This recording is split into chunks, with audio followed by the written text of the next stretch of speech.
So, got a good one for you tonight, people. In lieu of March Madness, we got baseball starting up, and I figured this would be a good pod to give the people what they want. So tonight we got Kenny MacAndRESS. Most of you guys might know him as Kiil Kenny on Twitter and other socials. And yeah, Kenny's he's a big dog, man. Professional sports bettor and the CEO and founder of Moonshot.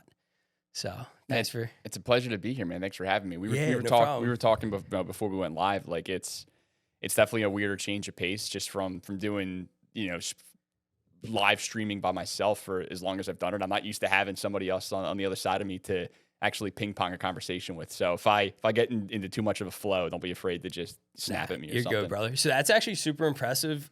You can do that. So like 2 weeks ago, I had a guest cancel, and I was trying to stay consistent with episodes, like one a week. And I was like, fuck, like maybe I'll just go on and do a solo pod. And bro, like the initial anxiety of getting in front of a camera and like doing this stuff, like came back on like full fledged.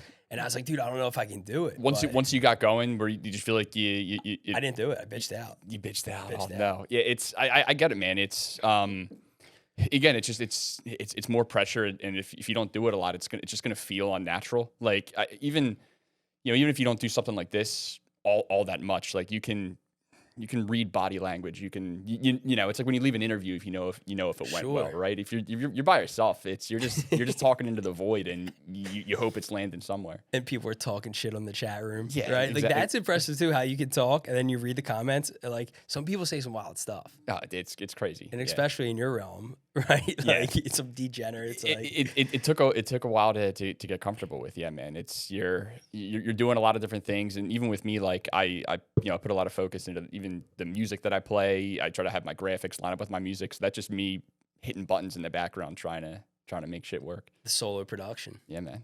Yeah, so like how did let's start at the inception.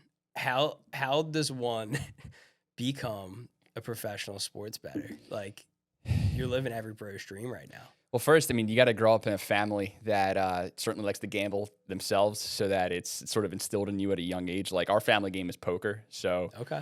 Like if you told me I was going to be like some kind of professional in this world 20 years ago, I would have thought I became like a professional poker player. Like that was like one of the random dreams that we had. But I mean, always had a passion for it. Obviously just diehard sports fan in general, like just, you're a normal guy. And I've always been just good at math. And I feel like I've always had like a unique way of thinking of things. So as I got older, it's just something that I put like just a bit more time and effort into, and I was having success with. And then weirdly enough, like I've been doing this almost 5 years now, and I don't get to tell this story like a whole lot, but when I think back on it, the video game Fortnite, if it wasn't for Fortnite, I'm probably still in an office in like a really weird, like roundabout way. I swear to God. Yeah. Like when Fortnite got really popular, I was at a college at the time, and me and a couple friends, like I just kind of got back into it. It was like high school again, playing video games. Like the game took over the world. So I was enjoying it, and then I found out there was this website or this app called Twitch,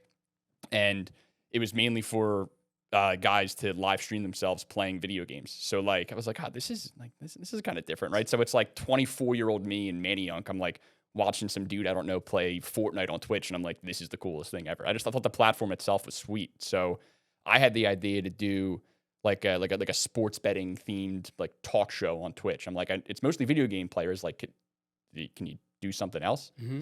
So it's something I wanted to do. Like prior to this, like I wrote blogs for NBA Daily Fantasy and stuff like that like nobody read. It was just me to try to do something in free time. So I had this idea to try a gambling live stream. And like right as I'm about to like hit play for the first time, COVID hits, the NBA gets shut down, and like, sports go off the map. So I kind of tabled it for a bit. And then once the NBA bubble came back that August of 2020, I had my wife's MacBook Air that she had in college. I watched a couple of YouTube videos, and I pressed play and gave it a shot. And I remember, I think the second stream I did, I think I had like 25 viewers, and I remember being like, holy 25, like holy shit! Like my wife cracks the door. I'm like, get out of here! Like 25 dudes on it was like I remember like being so just rattled at the fact that 25 people watched. And on that stream, I put out a same game parlay. It was a $10 bet to win think it was like $1,800. It was a Heat Celtics like bubble game, and it hit. So the next stream, I think I had 250 people, and then we never really looked back after that. Wow. So at the time, like I'm still, again, I'm working full time. There's no delusions of like, this is my life now, but it was just something I really enjoyed doing and realized I had some momentum with it. And I kind of made the point of like, all right, well, I'm just never going to miss a Twitch stream again. So like, again, I'm not making money off of it. There wasn't really any benefit. I didn't want to lose the small audience that I had like pretty quickly amassed. So I just streamed my face off for like 6 months. I mean, I remember there was a weekend we were in New York for one of my wife's friends' weddings. And I think I made us take like the 5 a.m. train home that Sunday so I could be home by 7. So then I had an hour and a half to prep for my NFL stream that morning. And like trying to explain to her why that was important. And I give my wife all the credit in the world because like she knew it was something I was interested in and obviously had a passion for. And I think if it wasn't for laying the groundwork in those first, 5-6 months without having a plan to start a business or anything, I mean, I'm definitely not here today. So that was like kind of the inception of it all. I had the chance to do a little bit of radio. Sean Brace, who used to be on The Fanatic. I think he's back with The Fanatic now. My boy, man. He was one of my regulars when I used to bartend at Guppy's. So I had a segment called Moonshot Monday with Brace every Monday for probably a couple of months. That would have been like early spring 2021. And I had a Discord that was free. Like, I didn't even know what Discord was. Like, I just knew, okay, I'm a Twitch streamer now. I got like partnered on Twitch, and well, all these other Twitch streamers have Discords, so I should probably have one. Like, that's, I think, how this works. I'm like figuring this out as I go along. And at like my peak on Twitch, I had like 4,000 Twitch subscribers, which to me, I was like, that's out of this world. Yeah. And I'm just doing the math, and I'm like, dude, I should be getting paid a lot more for, I think, 4,000 subscribers. But like, they were owned by Amazon. They take half, you get half, and it's not that much. It's like I just felt like the success of this should be yielding more than it is. So I put more effort into my Discord, and I essentially said, like, I'm going to paywall the Discord. I'm still going to stream all the time. You can unsubscribe from my Twitch. Like, it's literally free to watch. And then if you want to be in the Discord, you got to do that. So that was April of 2021. I essentially flipped the switch to Discord, and it'll be almost 5 years. Bro, that's wild. Damn. So is that? I guess that's probably when you came up on my radar, like in that early stages. Like I remember my buddy Tommy Riley. I think you know Tommy, right? Tommy was when I first made my Twitch channel. You can make like, they're called like moderators. Essentially, it's like someone in the chat, but like they can mute people. They have like a little more power to help you. Exactly. Tommy was my first mod on Twitch, and then he was my first mod in my Discord. Oh, dude, that's hilarious. Because me and him back in 2020 were going crazy and buying Pokemon cards. I remember this. Yeah. And he would text me. He'd be like, "Yo, bro, do you care if I open this first edition pack up on my Twitch stream?" I'm like, "On Twitter?" He's like, "Nah, Twitch." I'm like, "Dude, do whatever the fuck you want." I have no idea what that is, but did you have any first edition packs? We still do. Yeah. Unsealed? On open, bro. Sealed packs. Are they weighted? I think the one's heavy. The other ones are not. I was gonna send them out to get graded. So what is, again, this is not the purpose of this podcast, but now this is the point of the podcast, bro. Just conversation, man. What are you trying to do? Are you going to sit on them? Are you going to maybe sell them? Do you ever plan to rip them? Like, what's the plan? So I've been staring at them for 6 years now and haven't ripped them yet. Like, what is I was going to grade them. What's a verified heavy pack on open going for right now? So it depends. Like, if you have the Gym here, so we got Gym Heroes, Neo Genesis, or Team Rocket. I think if they're heavy, it's like 21.8 or higher for a pack. 21.8 ounces. No, 21.8 ounces is heavy. I thought you meant 21 grand for the pack. No. Oh, if you have like the box, yeah. The box I would say I think when I priced it out, it was anywhere from like $300 to $1,200. If it's heavy, you can get that 1,200 number. If they're like the Gym Heroes, no one gives a shit about Gym Hero packs, so like $300-$400. But graded, the value doubles, and they're all clean, like fresh out of the box, right into sleeves. So like the Rocket ones are super clean. Like I'm really confident we could get 10s on them. But even at a 9, like you're still looking at $1,000. But I think it's a good long hold play. Oh, dude, if you're ever looking to move any of these, like just hit me up first, like because I'm very loose into card collecting. Like I'm starting to get a little interested in it, and I want one old Pokemon card as like my one grail. And I've been pricing potentially buying like an old pack like this. So if you have a sealed, What card are you looking for? I don't really care. Oh, I want a chance at one good hollow, right? Like Oh, it's yeah. I more so want it just for like the gamble of it, right? Like if it's, I would have bought one online already, but like I've, you know, it says it's a heavy pack. I have no way of knowing if it's a heavy pack or Yeah. not. So it's something I've wanted to do. So we may be talking about this in the All right, future. man. Yeah, I'll let you know. We'll have time. The next pod, we'll rip a pack. I did that, bro. Me and my buddy Ed. So Ed's crazy. I think his Pokemon collection's worth more than $1 million. Psychopath. Kid I went to high school with. Good for Ed. Great dude. But he's really into collectibles, and he's nuts. He's just all around nuts. He's not a real person. So I gave him a Japanese, like a little box. I think it had like 10 packs in it. That was sitting on my desk since 2020, unopened. He flew in from LA and was coming on the show. So I was like, all right, we'll open them live. So we started doing that. We were opening packs live. And then he was just middle of a conversation. So he's like, all right, let's do this afterwards. So we go next door to Hunt's. And the next pack he opens, he pulls like the Dark Charizard, which was like, I don't know, like $400 or $500 card. Yeah. Maybe like $1,000 if you grade it. And I'm like, damn, dog, I just had a Charizard.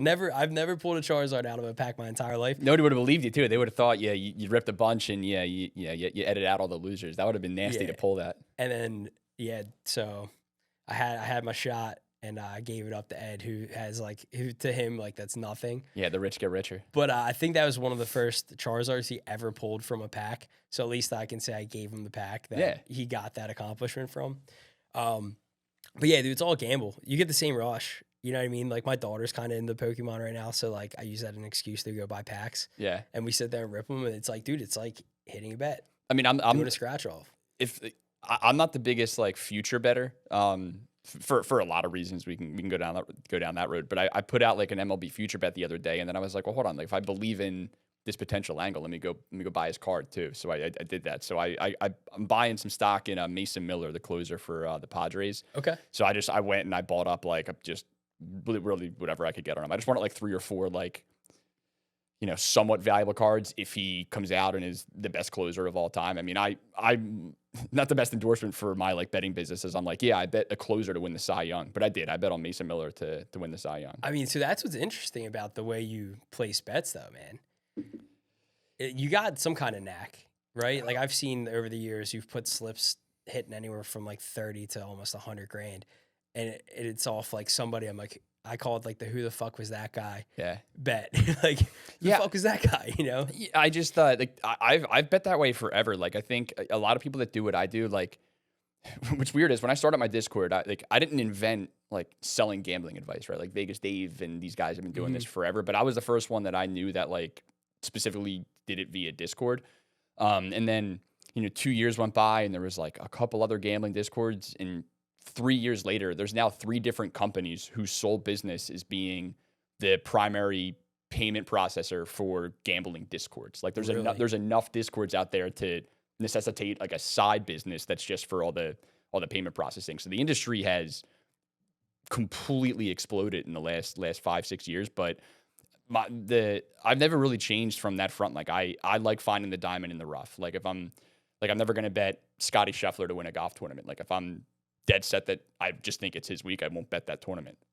And with any sport that I bet on, I always had the mindset of like the popular players, more often than not, they're going to be priced badly because the average, the casual bettor knows who that is more than they know these other guys. And I just feel like they're naturally going to get more action. And I always just felt like, you know, that role player, that bench player, depending on, you know, the sport, the situation, my brain just naturally gravitates there. And that's just kind of the, you know, the overall thesis that I've rolled with for 5-6 years now. And it hasn't failed me yet.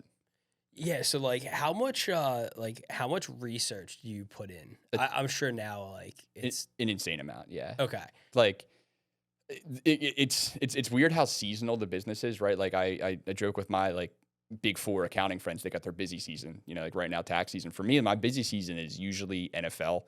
I always, no matter what, I'm going to have more subscribers in the NFL season than I have this time of year. There's just more people that bet on the NFL, right? Like even if I think I'm the best golf capper in the world, like that's just not for everybody. There's a bigger audience. So we'll see a good influx in August, and then you'll see a natural drop off in February. And it's like, what do you do in, between those months to just keep your floor as high as possible?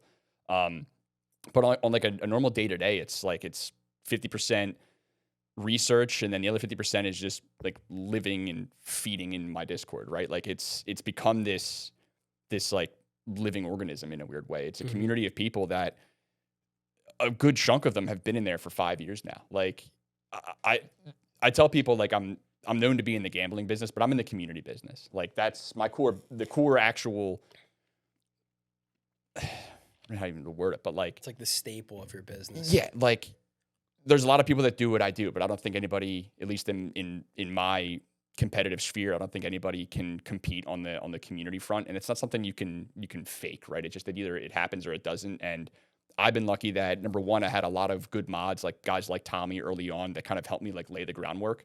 And then we've just been blessed that like a lot of really cool people have joined, and I've done well enough on the gambling front to keep them around. And the longer people stay, the more familiar they get with people. They meet each other in person. We do meetups all the time. Oh, you do? Yeah, we do. We have obviously a good contingency like in the Philly area, but I got a ton of people in Chicago. So a bunch of us did a Bulls game last year. So I try to do at least one or two things in the Philly area a year, and then something else in the other major cities. But at the end of the day, like I'm never trying to grow. Like if I'm doing my job properly, I'm hitting bets and I'm consistent, like I'll grow naturally. Like I'm going to tweet my tickets anyway. Like I don't need to be like this master marketer to, I think, be successful in this space. Obviously promote your wins, do the basics, but like focus on the people that you have and convince them to stay. And I think a lot of people in my space miss that. Like they're so focused on chasing the next big hit, being the loudest on Twitter, trying to get the new wave of subs in. And it's like, dude, like you've got 1,000 people that are already there. Like focus on take care of them. The rest will take care of itself if you're good at what you say you're doing. Yeah, because it's all like organic growth. Because like, say you're putting time into your Discord, your members feel like they're getting value, right? Like, okay, say you go on a week where you're not hitting bets, they're in there with you. It's not like you just like log off for the week and don't like say what's up. Like I was in it for a while, like up front.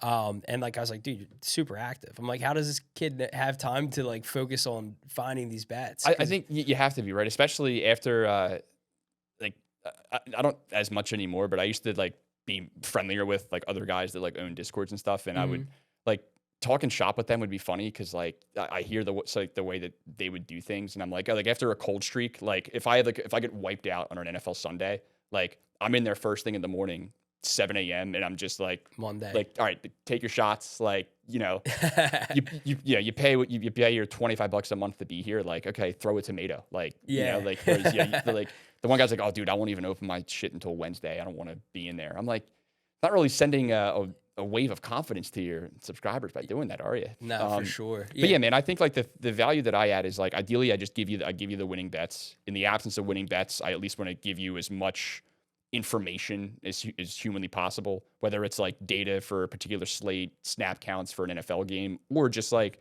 here are the bets I placed, but overall like here's my write-up for this golf event. So you want to tail me, great. If you want to do your own betting, at least here's a framework for you. And then I would say the last thing is just entertainment. Like in the absence of all of that, I at least think I can give you $25 a month of entertainment just from being in here if you're hanging out. And I think anything I do is like falling in one of those three buckets. Yes, you're adding value. But like the group chat, what's like the main chat, the Mooney Gang? Mooney Gang. Yeah. Dude, it's pretty fucking interesting. It's hysterical. Some people are fucking funny, man. I can't look at it like I'm up late. I'm usually like I go to bed at 1:30, 2 o'clock. I'm up by 7:30. That's usually my window. I can't open my main chat if I'm laying in bed next to like my sleeping wife because like I'll wake her up from laughing. Like it's just some of the craziest shit you've ever read. But and it's nonstop too, right? It's like, nonstop. I feel like it doesn't.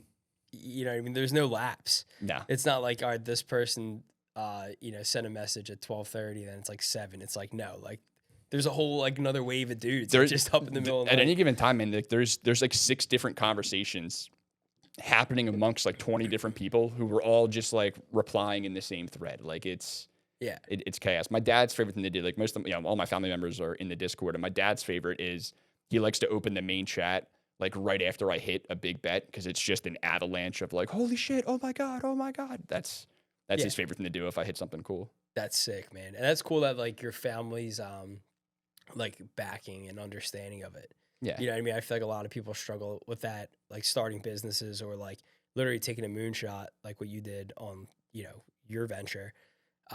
You know, you could have that friction of your parents being like, "Why are you gambling?" Your dad's like, Well, hell yeah, son." I also didn't. I didn't exactly. I didn't exactly broadcast it to my family or at the time my fiance at the time that this was the full time thing. Like I would say like half quit, half got laid off because it's middle of COVID, and I in the background was just full sending this. So I like officially start the Discord, turn it on April of 2021. I'm getting married August of 2021. Oh yeah. And so at the time, I'm unemployed other than the Discord, and I have like no money in my bank account. And my wife thinks my fiance at the time thinks I'm greatly employed. My family thinks I got this fun rinky dink Twitch stream that I do occasionally. And then like 8 months later, I was like, by the way, I've been only doing this since like January. They're like, what? Dude, that's wild, man. Yeah. Yeah, so you like even with that, right? You felt like those early, like we're on our third laundromat right now in like 2 years, and everyone's like, "Oh, you're crushing it." I'm like, "Dude, I just started 3 fucking businesses, man. I'm in the fucking trenches right now."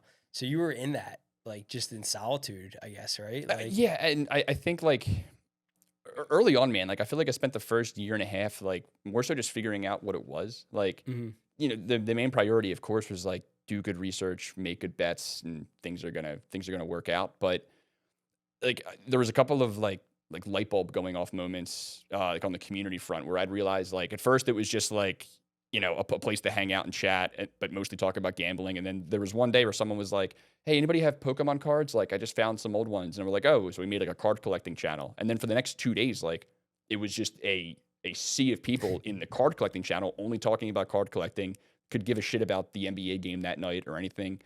I'm like, oh. So then we opened up some more like hobby channels. And then before you know it, I was just like, okay, like I don't know where this goes short term, but if this survives and thrives 5-10 years from now, it'll be because of like the that, sub communities. because of that. It'll be because of like maybe not like a particular channel or a particular topic, but like the community culture where it's like where it generally feels like you're hanging out as friends. And again, that's not something you can fake or something that you can kind of force. Like you lay the framework and, you know, lead by example, be in there, bust balls at people, be active as much as you can, but like it'll click or it won't. And luckily we noticed it clicking early on, and we just, you know, have spent 3 years feeding that as much as we could.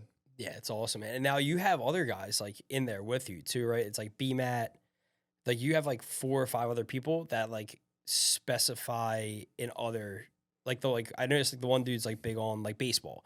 The other dude, do you have someone in there who's like just F1? We have one guy that, so it's me, and then there's BMAT, my boy Brian Matthews, older brother to, remember Clay Matthews on the Green Bay Packers? Yeah. Blonde hair, yeah, it's his brother. Oh my God, really? Yeah. So yeah, that's sick. So he's got a channel, and he does like, you know, most of the sports I do, but mostly NFL. And then we have one guy who he just does NASCAR. So like a couple months out of the year, it's his time, and he's been betting NASCAR forever. And I'm like, all right, well, you know, I don't know what I'm looking for in this, but there's an audience for it. So what's that guy's name? Rocky Mountain. His name's Aaron. Rocky Mountain. Yeah. That's funny, man. That's another thing that's so funny. Like everyone's like tag names. Like, dude, it's just funny, man. It's like that camaraderie like you had back in like high school with the boys, and like you can still get that vibe through Discord. Dude, I mean, 2 of my mods got married last year, right? And I know them as Shank and Sauce. And I'm like going to their wedding and like meeting their families and stuff. And I'm like, yeah, just congratulations to Tim. And I'm like, this sounds weird, like coming out of my mouth. Shank. Yeah. But it was funny when we did the Chicago meetup, like a bunch of people came out, and like every time they introduce themselves, he's like, yeah, like I'm Gray, and like, you know, I'm Trippy Bets. I'm like, all right, what are you can tell me your names. Like, yeah, we're in person now, man. But it's been cool, man. Dude, it's sick. And it's awesome to see, like, you know, I don't go on Twitter too much anymore, but I went on and I'm like, bro, like your Twitter's ripping right now. Yeah, we've definitely put a lot of effort in to try to grow the Twitter. That's just where it wasn't even like a conscious choice early on too. Like once this became like real in 2021, and I knew that I wanted to promote it a little more without bothering people, like I was trying to figure out where to do that. And like, I ultimately, I didn't want to spam like Instagram and Facebook with it. Like, not that I wasn't like proud of it or anything like that. It's just like, those are my family and friends. I want to keep family and friends and business separate. Now, if some of them are interested in it and they want to hit me up, like, I'll probably just put them in it for free anyway. Right. But like my one Facebook status a year doesn't need to be like, join my Discord for 25% off. Right. So Yeah, Twitter's a good spot for I feel like X or whatever. yeah, the X, right? So I felt like Twitter was the right spot for that. And yeah, I mean, that's really the only social platform that I put some effort into growing to. And I'll be happy when I hit 100K followers. That's been like I mean, you're close, right?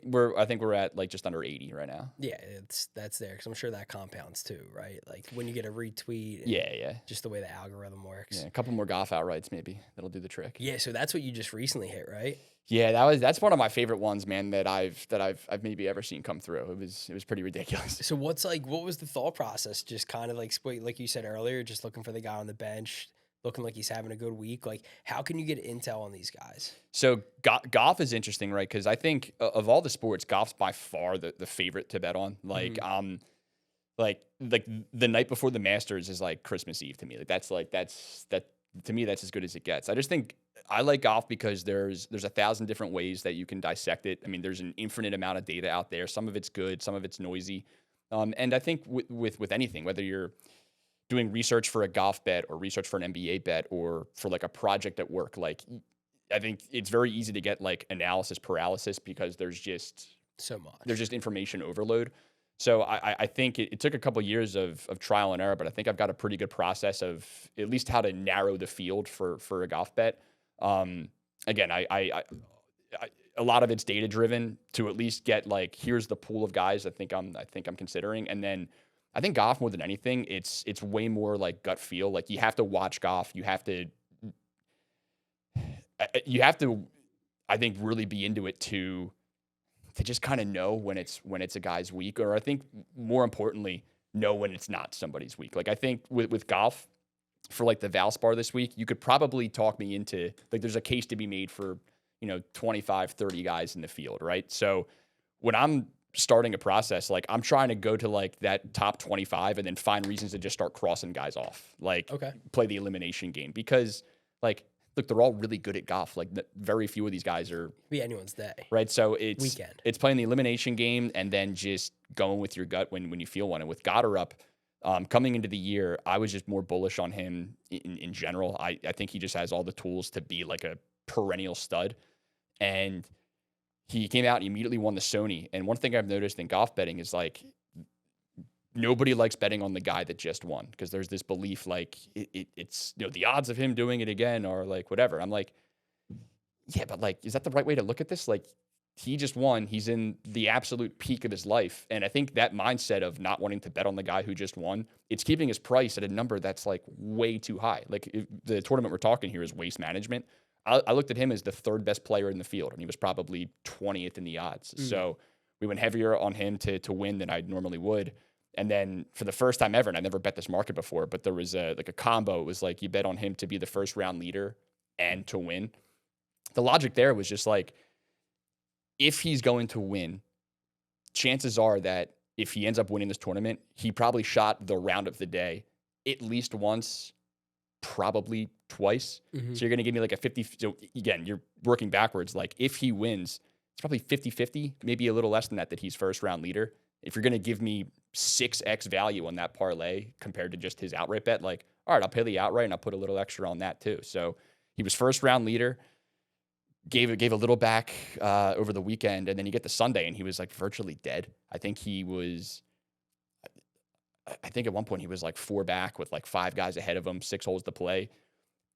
Birdied 5 of his last 6. Hideki goes in the water and then goes to a playoff, and the rest is history. But it was one of those weird ones where, like, I think golf betting is the most fun just because, like, if you bet on anything, it's going to elevate the viewing experience of watching that, right? It's like why sportsbooks make so much money. It's why gambling is a thing. It is. Yeah. You go to a party and the Kentucky Derby's on, like you'll put $20 to pull a horse out of a hat just because, like, hey, I'm going to watch it. I might as well do it. So if you bet on anything, it's going to elevate. I think the elevated experience in golf trumps anything else. And I can't really describe it, but Like if I could have any gambling rush across any sport, it's having like that long shot outright just lurking kind of in the mix on Sunday. Cause then you're sweating every single shot. And I think it's like the best way to stretch $10 into 4 days of entertainment if you have the right guy. So For sure. the irony with the Goddard one was like, we didn't really get to sweat it. Like I kind of wrote him off as dead from the time that he teed off Sunday. And you're like, oh shit. And it's like, there was never really that like lean forward in the chair moment until he birdies 18 and then like 3 things happen in the span of 10 seconds. And I'm just like, holy shit, this could happen. This is kind of alive. And then like 18 minutes later, he wins. It was the weirdest win experience that I've ever had. But obviously I was pretty happy. Fuck yeah, man. Yeah, it's a nice way to start the year off, right? Yeah. I mean, it's doing it early is important too.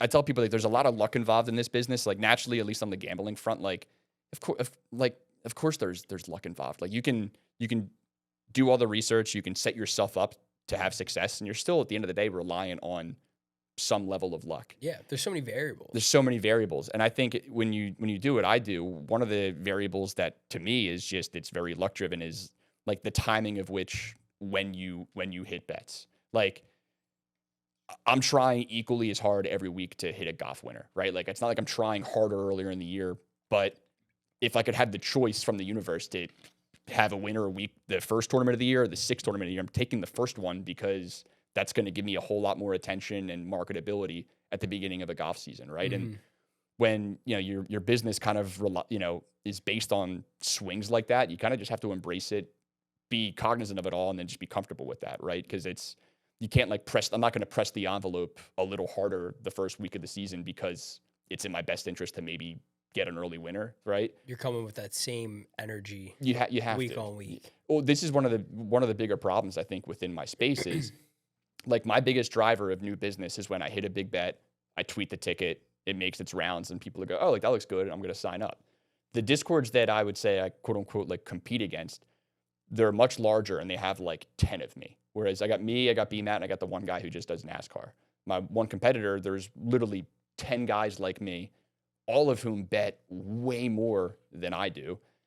And what do you get out of that? Okay, well, now you have like a pool of 10 cappers who just posted 75 plays for a Tuesday night NBA slate. How do you follow all that? Of course they're going to hit. You can't follow it all if you're like a random subscriber, but you go to their Twitter account and it's like, oh, look at all these wins from tonight. Mm-hmm. It's like, yeah, well, dude, like if you go buy 80 scratch offs, like you're probably gonna hit a few. Yeah. So that's like a battle that I've kind of just have noticed for years, and I think one of the beauties is that the rest of the industry I think is slowly but surely like realizing it's not the model because people catch on. Like most people, like even though like some gamblers are just degenerates and they see that big ticket and they want to hop in, but like they're gonna notice after like 3 weeks, like okay, like this is kind of cap, right? These dudes are just milking us. Like I mean, if you have 2 brain cells, if that's what's happening, you should notice it 15 seconds after you join the Discord. You're like, oh wait, there's how many dudes in here? Yeah, like, come on. All right, come on. It's like everything else on social media though. Like I have a lot of conversations with people on here about that. Everyone I've had on here is like very authentic, and they've been able to achieve a lot of success within their realm off authenticity. And I feel like there's just so much longevity to that versus 100%. like, yeah, you could come out and like, basically scam a bunch of people into buying courses and doing all this stuff. Like my one buddy was like, oh, you should do a laundromat course. And I'm like, yeah, but like, why? Like, Yeah. I'm not trying, like if someone wants to talk about it and they have enough interest, like I'll sit down and have a conversation with them. Yeah.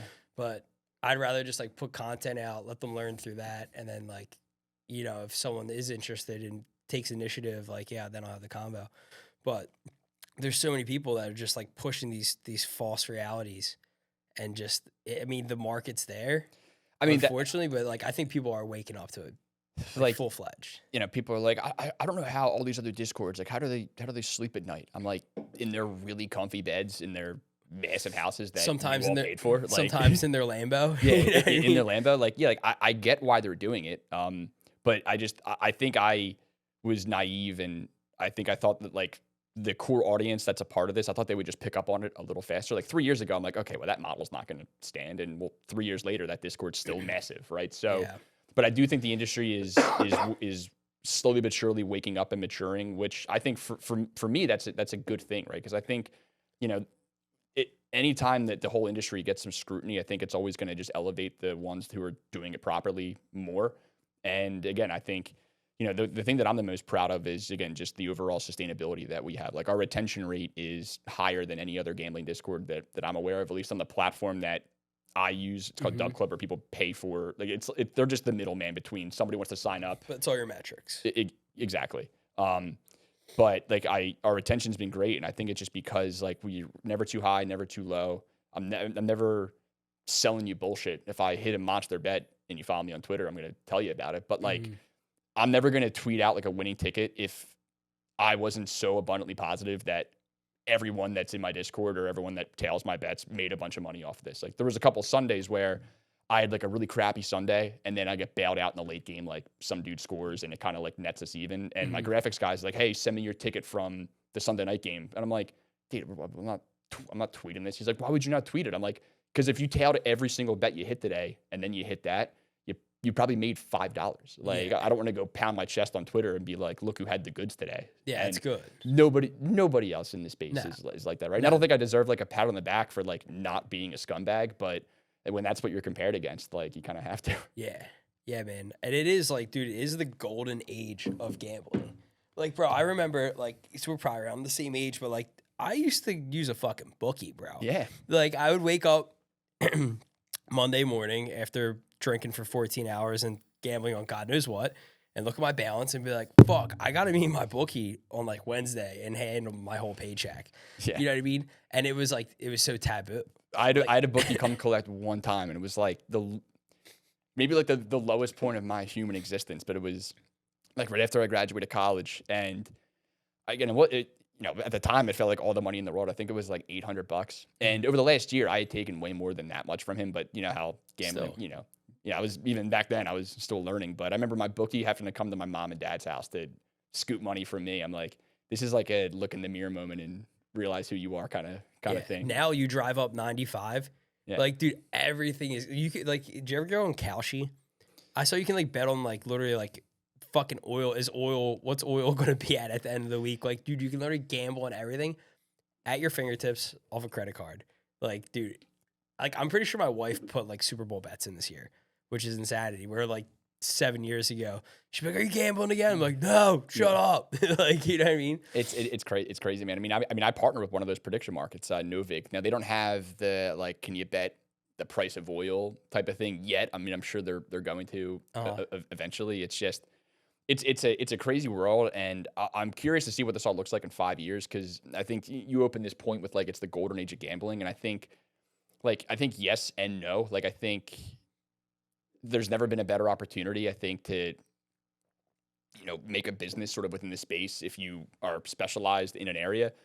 But at the same time, I don't really have a strong opinion on like how popular gambling is 5 years from now, 10 years from now, right? Because it's unprecedented that the ease of access to gambling is just so rampant now. And again, I'm somebody who is in the gambling space. Like, I want people to have access to gambling, and even I think the over marketing and the overall constant push of it all, like, I think is wrong. Like, I remember when I first started doing this, I had like friends and family members like, "Hey, I heard you started doing this like this betting Discord thing, whatever. Like, I want to get in there." And I'm like, "Have you ever sports bet before?" They're like, "No, but like I want to try." I'm like, "I don't really want you to, you know, like slippery slope. If you already sports bet and you have a good grasp on like what your own level of risk tolerance is, and you can kind of manage like a budget, and like you're not an idiot, and you've done this before, yes, I think I'm worth the money. I think I can absolutely, like, I'm better than the average, and I can give you some good ideas."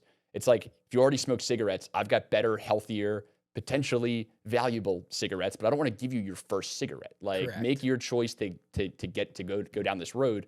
And then if you want to invest more time and some money into it, I think I can help. But I'm not encouraging people who have never gambled to start, because I still don't think that's a good idea. No, yeah, that's another thing. Like, a lot of people have addictive personalities. Yeah. And like, you can ruin your life really fucking quick. Like, I was just watching, like, I'm not really doing social media right now. I'm trying to like detox from it. I go on like an hour a day, but like, I still leave my YouTube open. Yeah. And like, Togi popped up. Did you ever watch that dude Togi, and like Steve will do it? They're like, Steve will do it. I recognize that. Yeah. yeah, they're like, it's horrible because they're like mid early 20s.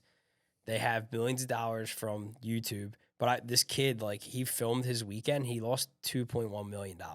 So it started off like sports gambling, and then it was like, then he was playing poker, then he was playing blackjack, and then he ended up like trying to win it all back and coin flipped his house in Miami and lost like 2.1 million, and then lost more on football on Sunday or whatever. But like young kids are seeing this and they're like, oh, like I could do this. Like, what if he won? He could have won 2.1. You know what I mean? Yeah. So You got to have 2.1 million to lose 2.1. Yeah, man.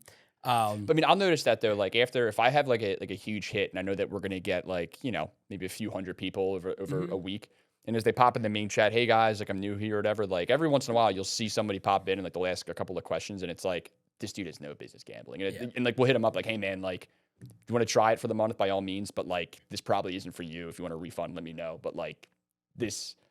You got to be at a minimum level to get value out of this. And like, yeah, dude, I could just sit back and twist my mustache and take that guy's $25 a month for as long as he'll let me. But like, this is what you're building. It's not what I'm building. Like again, if this is still thriving in 10 years, it's not because I had an infinite number of guys like that. It's because I've got a core base of people that know what they're doing and find value in what I do. Right. So, I'll gladly eat money short term if I think if it's just like the right thing to do. Right. Like I've had a good amount of success the last couple of years, and I'm obviously incredibly thankful for the situation that I'm in. I worked really hard to get here, but it's not lost on me that like anybody would trade what they're doing with what I'm doing like 99 times out of 100. And I think staying as cognizant of that as possible and just kind of going day by day, like make today in the Discord fun.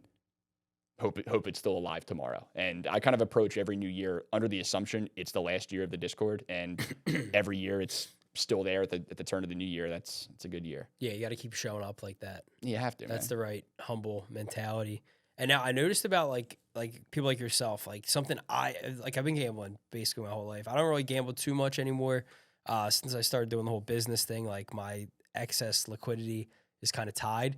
So I kind of had to like, and it also came like I said, I used to drink, like this is probably the first actual beer I've had like all year. But I used to drink a lot. And when I would drink a lot, this is gonna be a hell of a pitch for me, right? It's like I hop on your podcast, you start drinking heavily, you're back into gambling. So you want to go to Harris after this? Yeah. We'll get a bag and go to Harris. No, so it kind of like was like hand in hand in like this like negative habit loop where I would just get hammered, and I just love fucking degenerate like gambling on like whatever I could, and I would just be like, all right, this game looks good, $500. Yeah, that game. Let's parlay it. You know what I mean? And then like say if I won, the games are over, I'm going right to the online casino, and I'm turning this into 10 grand and usually like lose like 3. So like when I joined your Discord, it was the first time I ever saw you guys talking about like units. And I'm like, oh, okay, these guys like have a system. They're not just like fucking shooting from the hip. Like they're like, okay, betting units. Like I would put 2 units on this, a unit on that. And like I thought that was like very eye-opening for me, that like you could make gambling sustainable, because the way I was doing it, not sustainable. Yeah, like I've won money and I've fucking lost a ton of money. Like there was never a consistency in it. And that's why like I would go and like, just get burned out from it. But yeah, but like, that scenario though, I mean, like that's a slippery slope that like, when somebody joins your Discord, like, or if, somebody that has never bet before, like you have no idea how their brain's wired and even how they're going to react to their first win. I think I've noticed that when I've seen people like get into trouble and put themselves in a hole, it's not because like they lost all the time and they just kept building it and they kept building it. More often than not, it's early on they hit something big and they went, holy shit, this is easy. I got $5 grand in my account, and their $10 bets immediately became $50 bets, and then they already blew through half the $5 grand. Now they're upping it to $200 bets. Now they've lost it all. Now they missed the $5 grand that they had in their account. So now, all right, well, $1,000 on a 5-to-1, and we're back to where we were. And it's like you turned a $5 grand profit into a 10 grand hole, and it took a lot quicker to get to the hole, right? And I that's whenever we hit something like really really big, the first message you put out is just like, dude, like this has to last you Like this should, if you're smart, this should last you through the end of the year. If I lose every single bet between now and December, you're good. Like you're even. Like that's how you got to treat this. Like after the Goddard up thing, I even put that out there. Like, hey, look, like this. If this isn't enough to cover at minimum cover your golf season the rest of the year, then like you're doing something wrong. Like because if you can't make this last, then like there's no point to any of this. Yeah, it's just you're just forever on that roller coaster. Yeah, like you're not making it profitable. But it's like anything else. Like I tell people, like I'm in real estate, and like the worst thing that can happen to somebody is they flip a house and they make like $100 grand on the first one, because then in their mind, every house they're gonna make $100 grand. Yep. And then you get fucking clapped and you fucking lose 20. You know what I mean? It's just like an overconfidence thing. But it's definitely, it correlates to every avenue of any business, right? I mean, I think in this business, any business is like this, but I think mine, absolutely. It's a what have you done for me lately business. Like it always is, right? Like if you've been in my Discord the entire golf season thus far, I've made you a bunch of money. I've lost you some money in the last month. And like that's fresher in the mind than the Goddard up nuke that we hit a month ago. And then again, if you're somebody who saw my Goddard up ticket on Twitter and you went, this dude's the fucking man, I'm in, and then you joined right after that, like I've lost you a little bit of money. Like from a unit standpoint, it's like on the season we're up like 40, but since Goddard up, we're probably down 3 because I can keep it pretty light. But again, if you join after that, you're not fully satisfied. And I think if you're in my position, it's important to just be aware of that. And I think a lot of guys, they get hyper defensive. Like they don't want like a chink in their armor. Like, no, dude, it's just a cold spell. We're going to be fine. And it's just like, is what it is. You got to just take it head on, dude. And that's why I think pairing what I do with like my weekly streams, it's like, dude, like I face the music win or lose on camera with my real face, like multiple times a week. Like if you want to talk shit, like you got 5 different avenues to do it. Like I'm wide open. Yeah. And I mean, like, and I noticed in there, like you do have your core guys that defend you. Like when those new people start chirping, yeah, it's like, brother, like we've all been here in here for years and he's made us money. Like, shut up. It's funny how that's shifted just over time, right? Like the first year or two where I was doing this, like if I was on a cold spell, like it's kind of what how I mentioned some of the other guys. Pitchforks are out. Yeah, dude. Like it was like, again, you're 28 years old and you're like, I really don't want to open this right now. But like you got to do it, right? So you build up your armor over time. But then like there was like I hit something NFL season. We got a bunch of people and I had like one bad weekend. And like my dad would always ask like, does it bother you when you see like a negative comment or something? I'm like, I rarely see them because like somebody will say something and it gets washed out in like 50 fuck you comments, and like by the time I get caught up, like I don't even see anything. Yeah, the gang does show up. They're like, oh no, you're not talking shit. Get out of here. But that's all me to give them a reason to show up, right? I mean, sure. If I was like misrepresenting myself or anything that we did or our success, and I was just like a full blown asshole, like they'd probably be less inclined to want to have my back. So there's give and take there. Yeah. Now, since you deal with so much, right? Like you're putting in X amount of bets a day. Do you track everything? Of course. Like, are you very meticulous with that? Because like that's a whole other job on itself from like an accountant standpoint, or like your accounting in your head.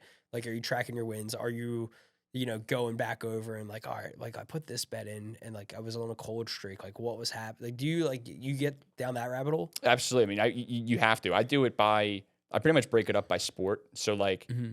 If you look like an NFL season, we have like a full tracker. Here's every single bet that I placed during the entire NFL season. And then we have it broken up by like, here are all the 1 unit bets, here are all the half unit bets. Then you can even sort it by like, here are all the touchdown bets, here are all the this. So at the end of the year, you can look, here is your net, here is my net P&L. This is less for like accounting purposes because you can pull that on FanDuel in like 2 seconds, right? Sure. This is more for me, for one, to be able to, show proof of concept to my audience. But then also it helps me, like review the tape a little bit, right? Like, yes. Like 6 weeks into the season, if I'm up or down, whatever, like I would like to know where are we having success? Where are we getting killed? Like what's not working? Like at one point in the NFL season, I think we were up like 65 units, but we were down 20 units on this one particular type of bet. And it's like, all right, like it's gone. Just pack it up. That's not working. I still believe in the strategy as to why we went down that road. I'm not even going to explain what it is, but it's like, okay, like that type is not working. Crush that. our hit rate on receptions props is insane. Work them in a little, like just keep that, work that in a little more. And then same with golf, right? Like at the end of the year, I'll know how much money did we win or lose golf season, and then how much do we make on outrights, how much do we make on solo round props, how much do we make on 3 balls, and just know like what worked and what didn't. Yeah. So you're doing this thing. Yeah. Like this ain't no fucking, mom and pop shop. No. Fucking, I like this guy. We're going all in on him. That's awesome, man. I had another question on that. How much does your accountant hate you? You know my account. Yeah, that's why I wanted to bring it up. What's up, Cakes? You're probably not watching this, but there could be like Cakes could come on this podcast, and 5 hours wouldn't be enough time for him to talk through what I put him through the first couple of years. Because I went when I first connected with Cakes on this front, like I hadn't done anything like tax related for like the first 2.5 years I did the business. Because like when I first started, I didn't know I was starting a business. Like it was kind of like I'm doing this thing, and then 1.5 years later, I'm like, holy fuck, I have to do something, right? Like sure. I think I owe the IRS like a lot of money. So when I got on the phone with Cakes and caught him up on my situation, he put the Superman cape on and did some good work. So hit him up if you need an accountant. Yeah, Cakes is good, man. And he's probably one of the first people I met. I've known Cakes for a long time. I've known him since college. But he's one of the first people I met that he was like, I look at sports gambling and gambling in general. Like he plays a lot of poker and stuff. He's like, I look at this as part of my income and I treat it as such. Like he's very meticulous with stuff. Like he does a lot of research. Like I was like, okay, like this dude does this like on a serious level more than just like, your random Delco dude that's like, oh, my boy at work, he's on a hot streak. He said like so-and-so's going to hit fucking 3 home runs tonight. You know what I mean? Yeah. But he was the first person that I was like, oh, wow, like there's definitely more to this. And him being an accountant, you know what I mean? Like he's all about data, numbers, tracking things. And like, I seen his setup. He's got like, say he has like 4 computer screens. It's like one's accounting, one's for sports. Yep. One's the crypto market. You know what I mean? Like, but he's very on the pulse with everything. And he shows up every day with that mindset. I mean, there's definitely like, there's people that approach this almost as if it's like day trading, right? I mean, like if your sole goal is to like, I want to be a profitable sports bettor. Like if you have all the time in the world and like all the resources at your disposal, I'll be the first to tell you, you would do things a whole lot differently than I do them, right? Like my one buddy, he's what you'd call, like a super sharp. He's just like, he's got a 4% edge. Like he'll take his 4% everywhere. And over the course of the year, it's like, he'll make more money just taking his profits than he will, in like an investment fund, right? It's like lower risk, just easy returns. And if you have unlimited amounts of time, you can do it like that. I don't really present it like that. Again, I'm a profitable gambler. I hope to continue to be profitable. I can't guarantee anything, but like I've had success and I'm sharing my info, my knowledge, and I'll give you the specific picks, obviously, but like here's the way that I look at things. But the way that I almost describe it to the average bettor is like, I'm trying to give you as many chances as possible to win a lot of money at as little risk as possible. I'm trying to give you the chance to hit a moonshot, if you will, at an affordable, sustainable process, right? Like I want you to hit a moonshot golf outright. Well, if I give you 10 guys to bet every tournament, like what defeats the purpose of doing it's going this, to right? cancel out. So like with golf, I bet outrights, and then I'll bet like, individual round props like JT to shoot 1 under or better today. I'm essentially betting those round props and any other like individual prop. My end goal with those is to literally just cover whatever my outright bets are. So at the end of a golf season, if I made a bunch of money, it's not because I hit my round props at an 80% clip. It's that I hit them at enough clip to fund as many bullets as I needed to hit probably 2 or 3 good outrights over the course of the year. So with NFL, it's different, but it's essentially the same idea. Like I have a couple of like straight props, yardage props, the occasional side total, but I don't really do them very often. And it's the same with there because on top of that, I'll have my 5 or 6 bombs. I'm trying to hit these to put the extra $20 in your pocket to fund the bombs. And if we hit these in order the bombs, all right, we wash our hands, we took our shots, and we still got money to go do it again next week. So that's the overall mindset that I have. I think just knowing, the type of audience that I have. Yeah. And now, have you noticed, like, obviously with how data driven everything is now, everything's data. Have you noticed like odds becoming tighter over time? Like they gotta be, right? Because like, dude, Vegas, like I used to picture Vegas back in the day, like a bunch of fat dudes with like pocket protectors, like sitting there, like literally not even looking at sports, like just doing fucking math. I could be completely wrong. I'm not very educated in this realm, but now it's like it sounds right, yeah. But like that's probably what it was back then, just a bunch of nerds that like were very good at like statistics. Now it's like, bro, you got AI, you got fucking so much data, right? Like it's got to be making it harder to hit, and more volume too, like more quote unquote like casual money. Like there's just more people betting, and the more casual the gambler, the more like the less efficient markets that they're probably betting on, right? Vegas can afford to give you a shitty price because they know you're probably gonna bet it anyway. The irony with me is like when I started all this, like NBA was probably my favorite sport to bet on. Like all my initial streams were NBA driven.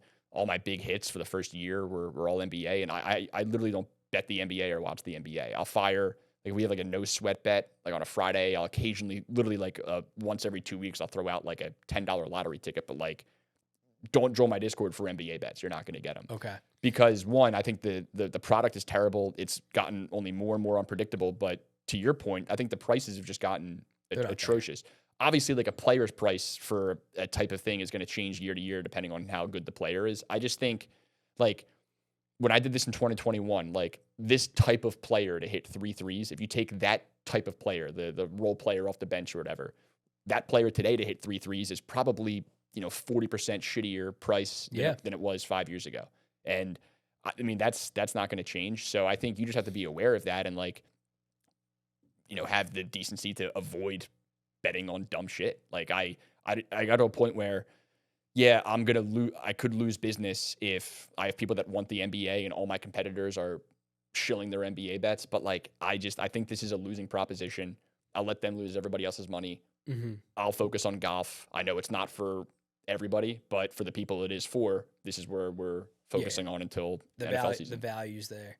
I remember when I used to bet NBA a lot, and I remember like the All-Star weekend, like the odds would shift. Like I would crush it. I'd be like doing so well. And then that weekend would come up, they'd have the 3-point contest, the dunk contest, all this bullshit. Then it was like, boom, Monday, I would just go cold. And I'm like, did they just like recalibrate these fucking odds? And they probably did. They probably had enough like half a season of data. And I would just get smoked. And I'm like, it's also like, when you look at like if you look at it like an NFL game, right? There's always going to be like, the blowout risk, but a blowout in the NFL is just so much more like a true blowout where like they're pulling starters, right? Like that's like a 1 game a week occurrence, like maybe even if it's like, the Bills versus the Browns or whoever, right? Like it'll be competitive for an extent. And in some of these NBA games, like it is fucking over midway through the second quarter. So if you bet on a starter on either of those teams, like you're already dead. And I just think like the blowout variance in the NBA, that's just like one extra element that makes it infuriating. And then for me, my breaking point was, I used to bet a lot of like assists and rebounds. And the problem with assists and rebounds is they're subjective stats. Like somebody has to make the determination if that was an assist or that was a rebound. Like in the NFL, there's no debating if that guy scored a touchdown or not. Like, they'll review it, whatever. But, okay, that guy scored. In the books, it's a touchdown. I'm watching the NBA, and I needed – there was a game like 3 years ago. I needed a Robert Williams double-double for like $400,000. The DraftKings, like their SGP engine was messed up. Like I think the true price for him to get a double-double should have been like 50-1 because he wasn't playing much. But if you add it like Tatum 2 assists and some other bullshit, like low-hanging fruit. Yeah, like the odds went nuclear. He finishes the game with 10-9. I'm looking and I've got 3 plays where I'm like, that's a rebound. That's a rebound. It's bullshit. That's a fucking rebound. Yeah.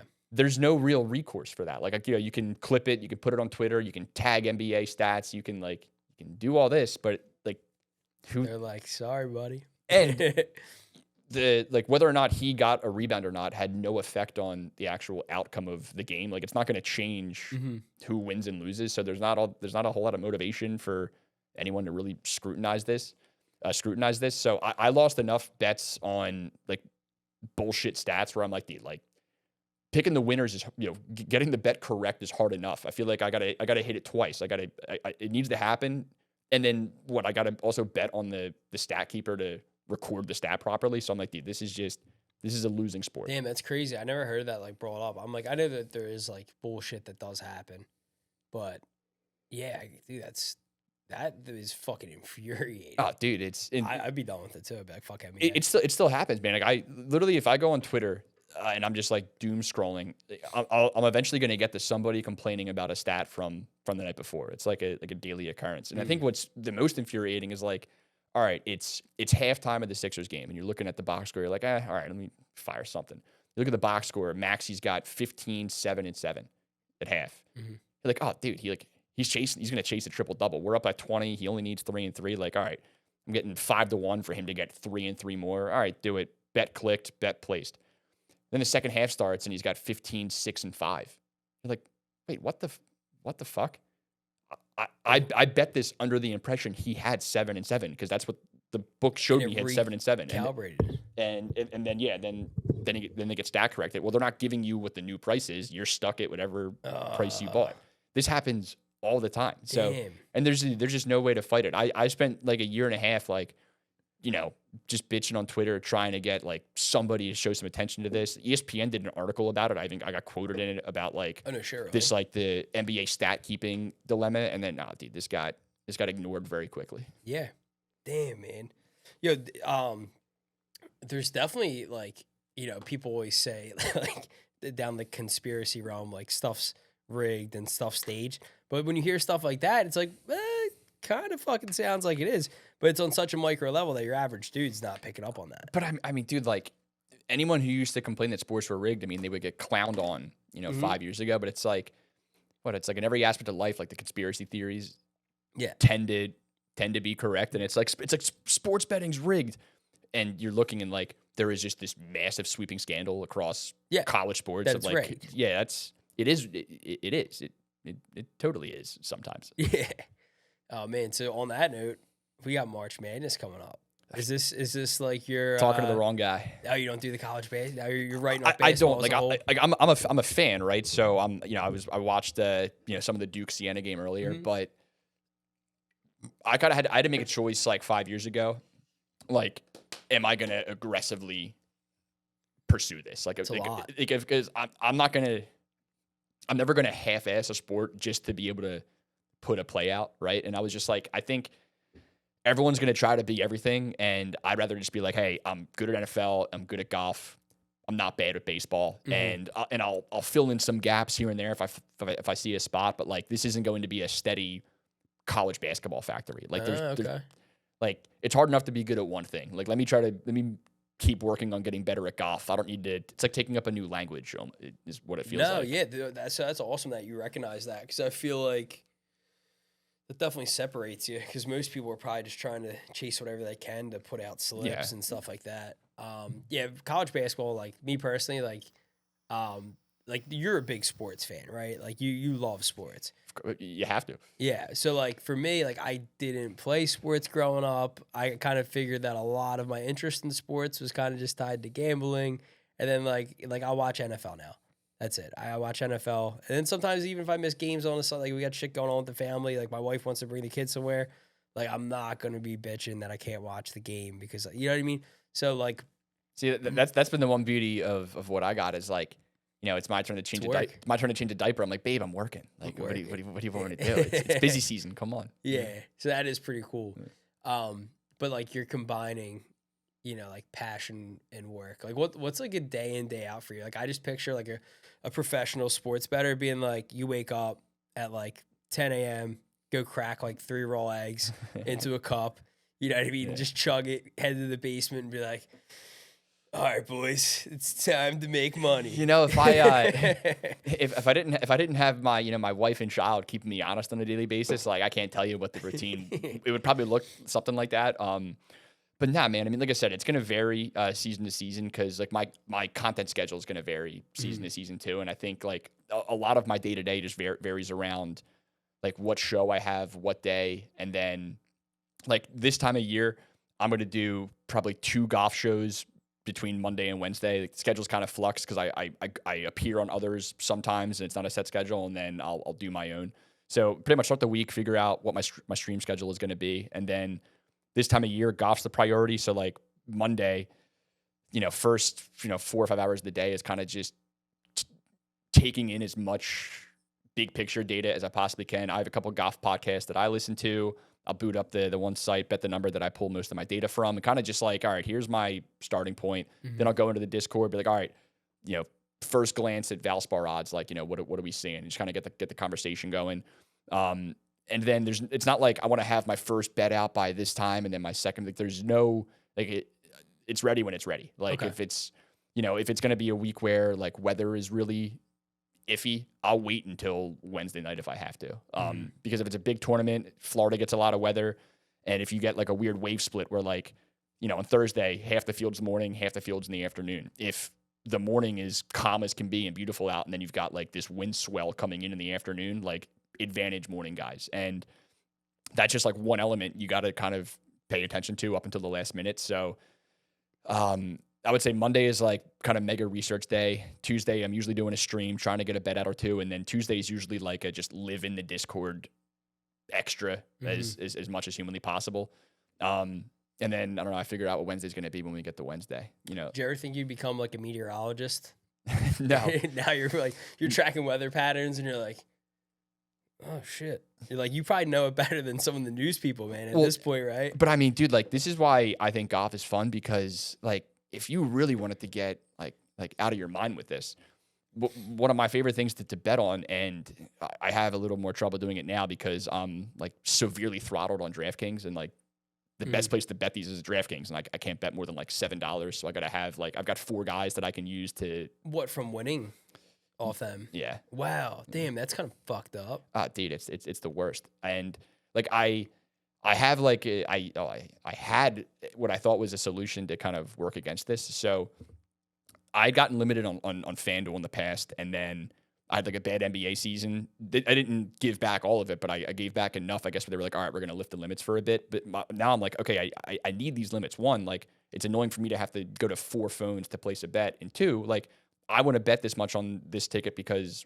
1, I want to bet this, and 2, like it's a marketing asset. Like obviously the bigger the ticket, the better it's going to go. Sure. I can't go tweet out 15 Goddard up screenshots at $30 a pop. I'd rather just tweet the mega ticket or whatever. So what I used to do was, and I got confirmation from, I met a guy that was like one of the traders at FanDuel, like essentially a guy that's like flag that account, like what they set lines, they monitor accounts. Some dude came up to me at the OD, was like, are you Kenny? I'm like, yeah. He's like, I thought I recognized you. He was pretty bombed. I'm like, let me ask you something. I was like, I have a theory. Well, I got you here. I was like, I have a theory here, and just shake your head yes or no. Let's say hypothetically I hit a huge bet, and then I immediately fire up the casino and I'm playing like $1,000 blackjack hands. Like, is your system processing that, and am I less likely to get limited?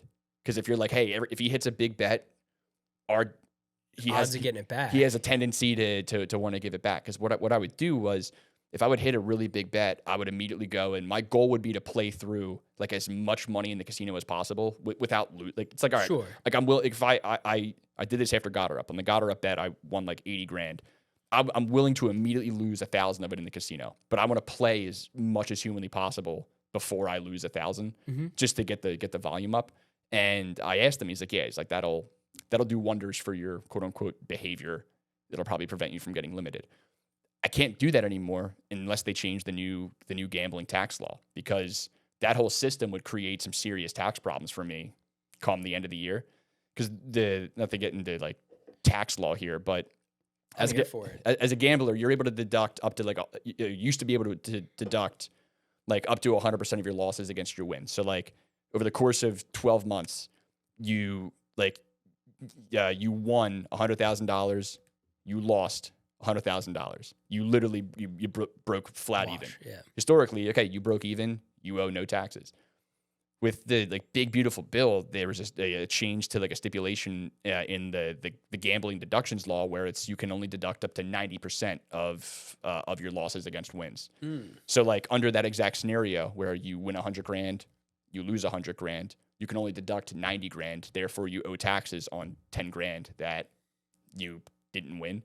Now, I'm still confident this is eventually going to get repealed, but like it's taken a little longer than I thought. And in the scenario that I mentioned about, messing with the casino just to prevent limits, like I used to be very comfortable with winning 100 grand and losing 100 grand just to build, goodwill, if you will. Sure.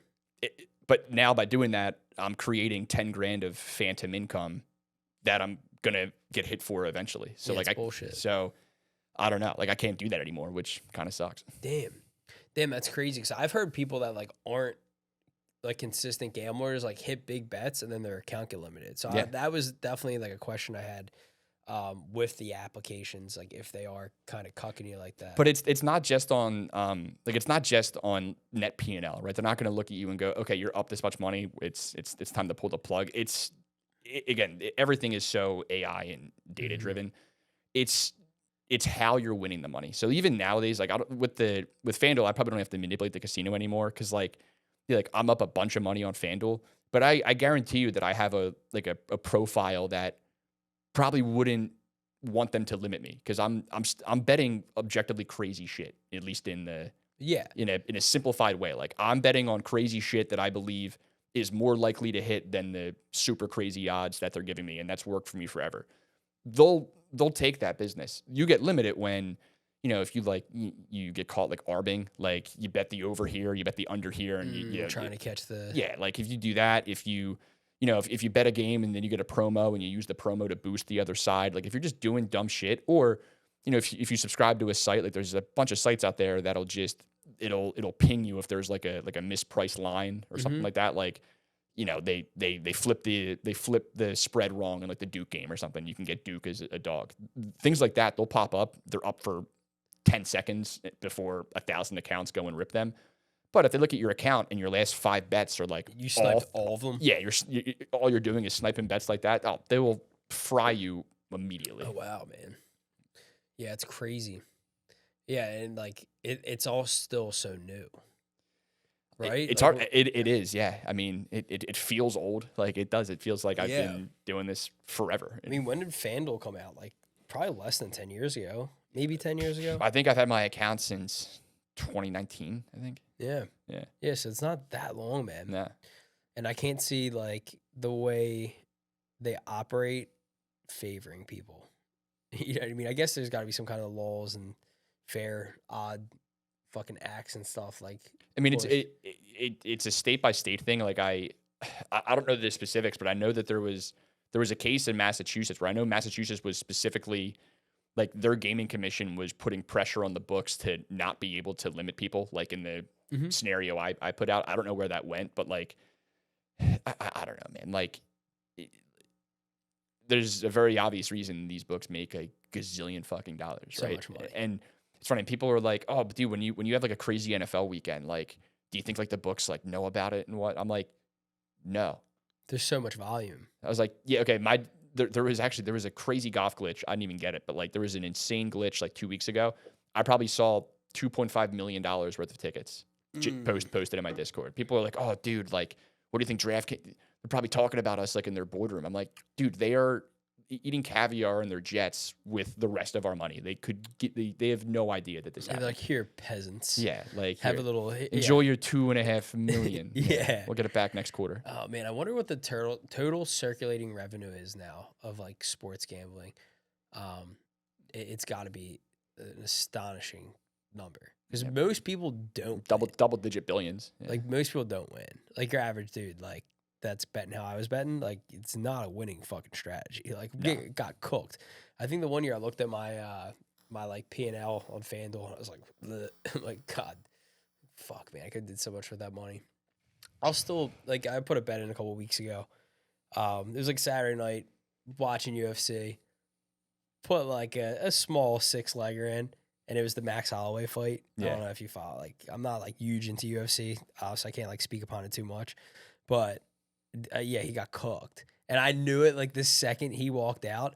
And like the second Oliveira walked out, like that cash out option just dropped off. I'm like, no. Like, dude, like it knew. You know what I mean? I mean, dude, you do this long enough, like in 5 years, we could do a separate pod on just like the 5 craziest losses I've ever had. Like, you eventually, like, you have to go kind of numb to it. Like, if you're gonna do this, like, at some point, like, you're gonna have one that's bad enough that's either gonna you're just done gambling at that point, or you're like, okay, like, I need to change how my brain works once these games start, because I can't. I'm already gambling. I'm already wagering money, but now I have a business sort of aligned to this. So when I win, I'm like double winning, and if I lose, it feels like a double L because I lost money, and a couple hundred people just lost money, and it's like I feel like it was just up in the intensity so much, and then you get slapped in the face with a bad loss, and it's like that'll recalibrate you really quick. I think the one that people remember the most from last year. There's one golf tournament. It was like the Mexico Open, like one of the more like random events.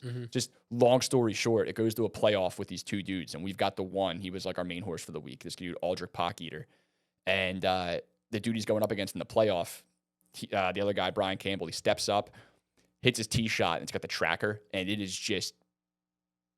It's going 95 yards out of bounds, and even the announcer's like, "That's OB. That's all OB over there. Oh man, this is over." So I'm already like celebrating. It goes 100 yards out of bounds, hits it hits something. Keep in mind, it's like he hit it into the most densely populated forest you've ever seen, and then the camera starts to pull away, and it's like, wait a minute, and there's just a ball in the fairway. They're like, folks, we have no idea how that happened, and then he beats my dude in the playoff and cost me $85,000. So. Oh my God, man! So what's like? Are you okay with talking about this? Like, what's your biggest tickets? Do you have like a top 5? Like, I've seen you post some fucking monsters. Yeah, I mean, the Goddard one a couple weeks ago was pretty big. Now only at half that. So the ticket that was online was for 80. It was 400 to win $80,000. And half of that was mine, because we had to use a buddy's account for that. So I'm like, yo, I need 200 on this, and he's like, all right, I'll ride with you. So he obviously had a pretty it's awesome, pretty good weekend. The one that everyone remembers, it was kind of the one that put me on the map, was this Braxton Berrios parlay that I hit. It was like Christmas of 2021, so it was like it was the end of the first year I did it. In the inception phase. It was, and I've hit a couple of these. So this is, we call it the moonshot special. So it was Braxton Berrios touchdown, and it was when he was in the Jets. It was Berrios touchdown, and then Jets defense / special teams touchdown, like parlayed together. The idea there was he's a wide receiver for the Jets, but he's also their only kick returner and also their only punt returner. So if he happens to return a punt or a kick, which I understand is rare in the NFL, a little less rare now with some of the new kickoff rules, but if he returns a punt or a kick, it hits both, because it's a Berrios touchdown and it's a special teams touchdown. And then, in the likely scenario he doesn't return a kick, there's at least another path there. He scores, and then something else happens. Sure. I just looked at it like, they're looking at this as like an individual, these 2 things need to happen. And I'm like, well, these 2 things could happen separately, or one shot, or a one shot, right? I just, like, it's not the world's biggest edge, but it felt like an edge. So Jets opening drive, they march down the field, and then they run the Philly special, like the exact play. They run the Philly special. He was Trey Burton, and then he just tucked it and ran it in because nobody was there. I'm like, all right, well, it's not how we drew it up, but fuck it. I'm not even watching the game. You can't sweat this, right? I'm not going to flip on the Jets game on Red Zone and be like, all right, like we need a pick 6. Like, yeah, it's not going to happen. So like, and I remember we were at my wife's parents' house. Were we married? Yeah, we had. Okay, we would have just gotten married. So we're at my wife's parents' house. Her whole extended family was there, and it was cool because like we had just sort of told her whole family, hey, I'm doing this full time. Like this is like this is a thing, and earlier in this game, I'd already hit like an insane bet. I had Duke Johnson, who was like the 3rd string running back for the Dolphins, but he was a starter that day. We had him to score and him to score twice, and he scored twice in the first half. It paid 150 to 1. I think I won like $20,000. Whole Discord had it. So I'm like over the moon, dude. Like I'm already as happy as can be. I just got my whole Discord paid like right before Christmas. It had a cool like work story for like my wife's whole family, right? I'm like crying. It was like, it was already like, it was just an awesome fucking day. So now we're in the basement. We're doing like the white elephant gift exchange or whatever. Like my day's already made. Couldn't be happier. And then my phone, it explodes. I get like 6 calls at once. I get a bunch of texts, just like, holy shit, holy shit. I'm like, oh my God, that can only be one thing. And then I see my dad calling me. I'm like, hey, I'm not watching football. We're doing white elephant. He's like, Kenny, Tua threw a pick 6. You needed that, right? I go and I open FanDuel and there's 125 grand in there. I'm just oh my God. The one gift in the gift exchange was Fireball. I'm like, all right, I'm stealing that. Yeah. We need to pause the game. Something cool just happened. That's sick, man. That's such a cool fucking story too. You know what I mean? Rather than just like sitting in the basement hitting that. Like that's fucking sick. It was stars aligned for that one. That was pretty wild. So like I felt like for the next year, like if I was at a bar in Philly, like if somebody happened to see me or recognize me, it's like, yo, Berrios. Like that. It just felt like it stuck. That was the one people knew. Got her up last week was good, and then probably that guy Pock Eater. So we lost him in Mexico Open in like heartbreaking fashion. Put him on the shelf.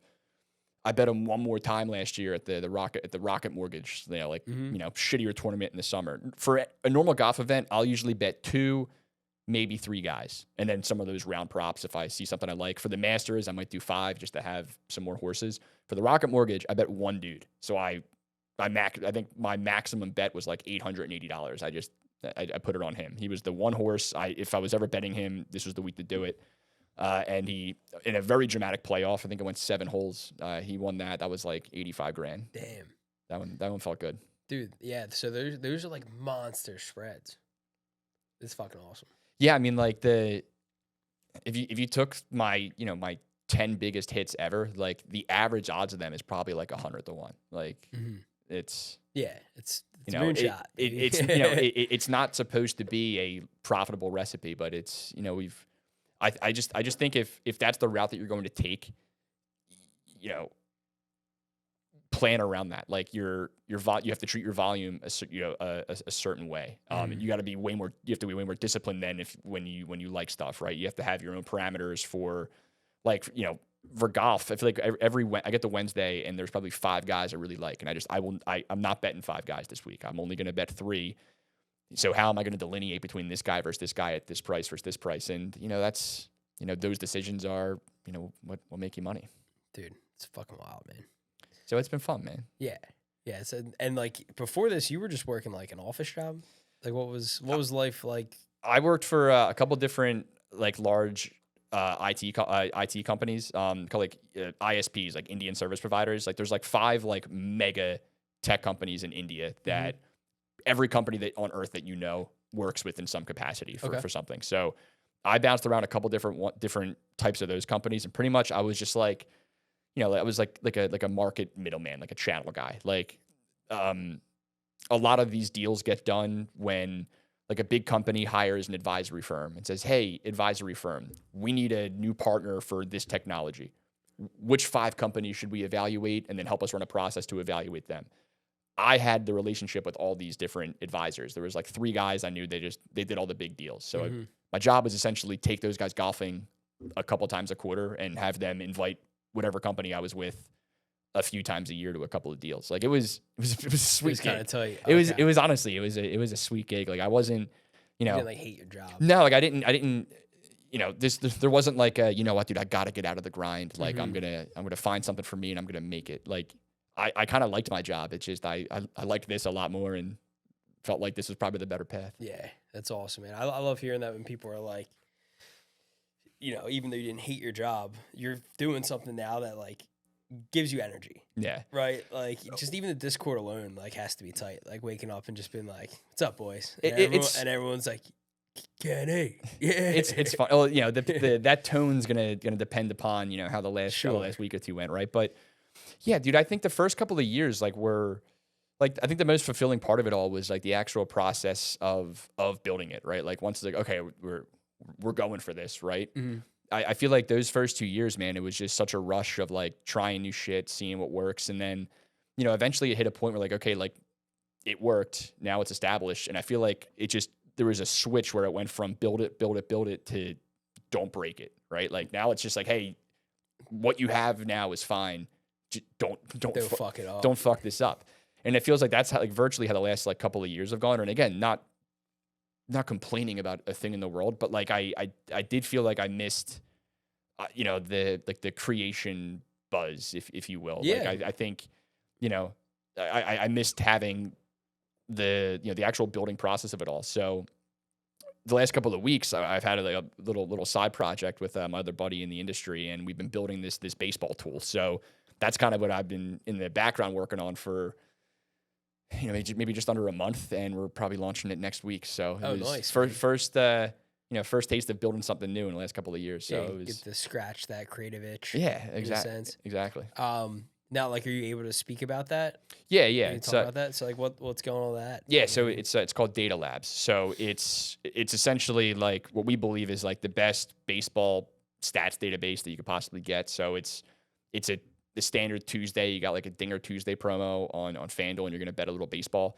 Like, I personally, I don't bet a lot of baseball. I'll bet some. I do a YouTube show for this one offshore book a couple days a week. So like I know what I'm doing, but it's not something I'm gonna grind every single day. But I know that there is a way to grind out baseball. There's so much data. There's so many markets that if you're, not day trading it, for lack of better words, but if you're committed to trying to grind out baseball, there's a process. There's a way to do that. So me and my buddy had been experimenting with Claude a little bit, like the new AI tool. I mean, dude, it's out of this world. Holy shit. So we were just messing with it with the goal of, let's build a really cool baseball tool to give to our Discords. He has like a similar Discord to mine. Mm-hmm. Like, yeah, let's just build something sick and just give it to our people. It's just like hey, here's an extra baseball thing. And for me, it's like, hey, I don't bet a lot of baseball. I'm going to bet some stuff. But if you do bet baseball, you being active in here gets you access to this site too. It's just, again, nobody asked for it. It's another thing. That was the idea behind it. And 2 weeks into it, we're looking at it like, I mean, dude, okay, let's give it to our people for sure. But how do we not sell this? Yeah. So then the next 2 weeks were, all right, fix this, make it a little more marketable, clean a bunch of shit up. And then I've spent the last week just getting partners lined up. A couple other like big content people that are going to, push it to their Discords. We'll give them like an affiliate rate or whatever, help people make social content with it. But really all it is we have like a couple tabs. The one main tab, it's our projections for every game, every total, every money line, every prop. And then it matches our projections versus whatever you can get as like the best price in the market. So like, let's say our projections have an Ohtani home run. Like, our projections have a fair value of Ohtani home run at 5-1. It'll never be 5-1 because Ohtani's never 5-1, but we have him at 5-1, and he's 6-1 on DraftKings, 650 on FanDuel, and whatever. It'll calculate the edge between the market price versus what we have. It'll sort it by whatever the best available price in market is, and you can just click it right there. Mm-hmm. So if you want to come in and you're just like, dude, give me the best, like, what's the math say is the best 5 home run bets? It's like Ohtani on FanDuel, Harper on Caesars, and so somewhere else. If you want to do just research, like, hey, your projections are all well and good, but like, I want to do my own stuff. Let me look at exit velocity leaders the last 2 weeks. Let me see who's hitting right-handed pitchers the hardest in the last month. Here are the 10 pitchers pitching tonight. Phillies are playing the Braves. Chris Sale's pitching. I want to see all the Phillies' career stats against Chris Sale. Like, all of that shit is in here.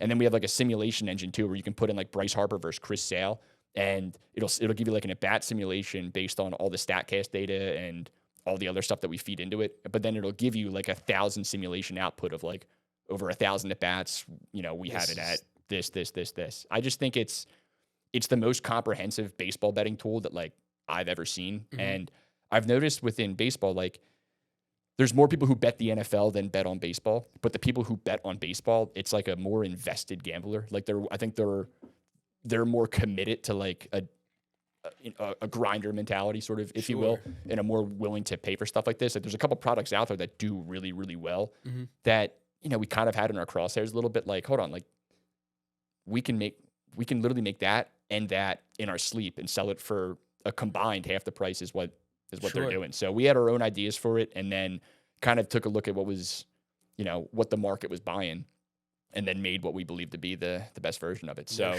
we're going to be rolling that out next week.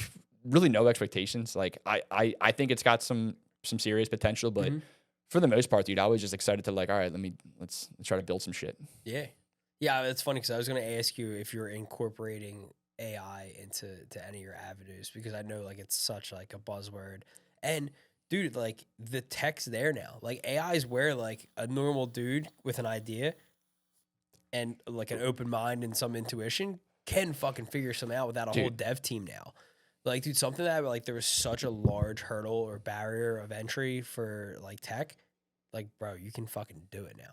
Well, dude, like It's like nuts. this, I had this like big picture idea years ago of like just the single best like one-stop shop like stats database like for all sports. Like just like right now, if I'm just looking at box scores, I'm probably going to my ESPN app, which is fucking terrible. And like there isn't really like one hub for that, but I never in a million years would have even like attempted to explore building something like that, because it's like I don't have the tech scraps to do it. And the little bit that I know that this is hard and it's going to cost money and developers and time and all this shit that I don't have.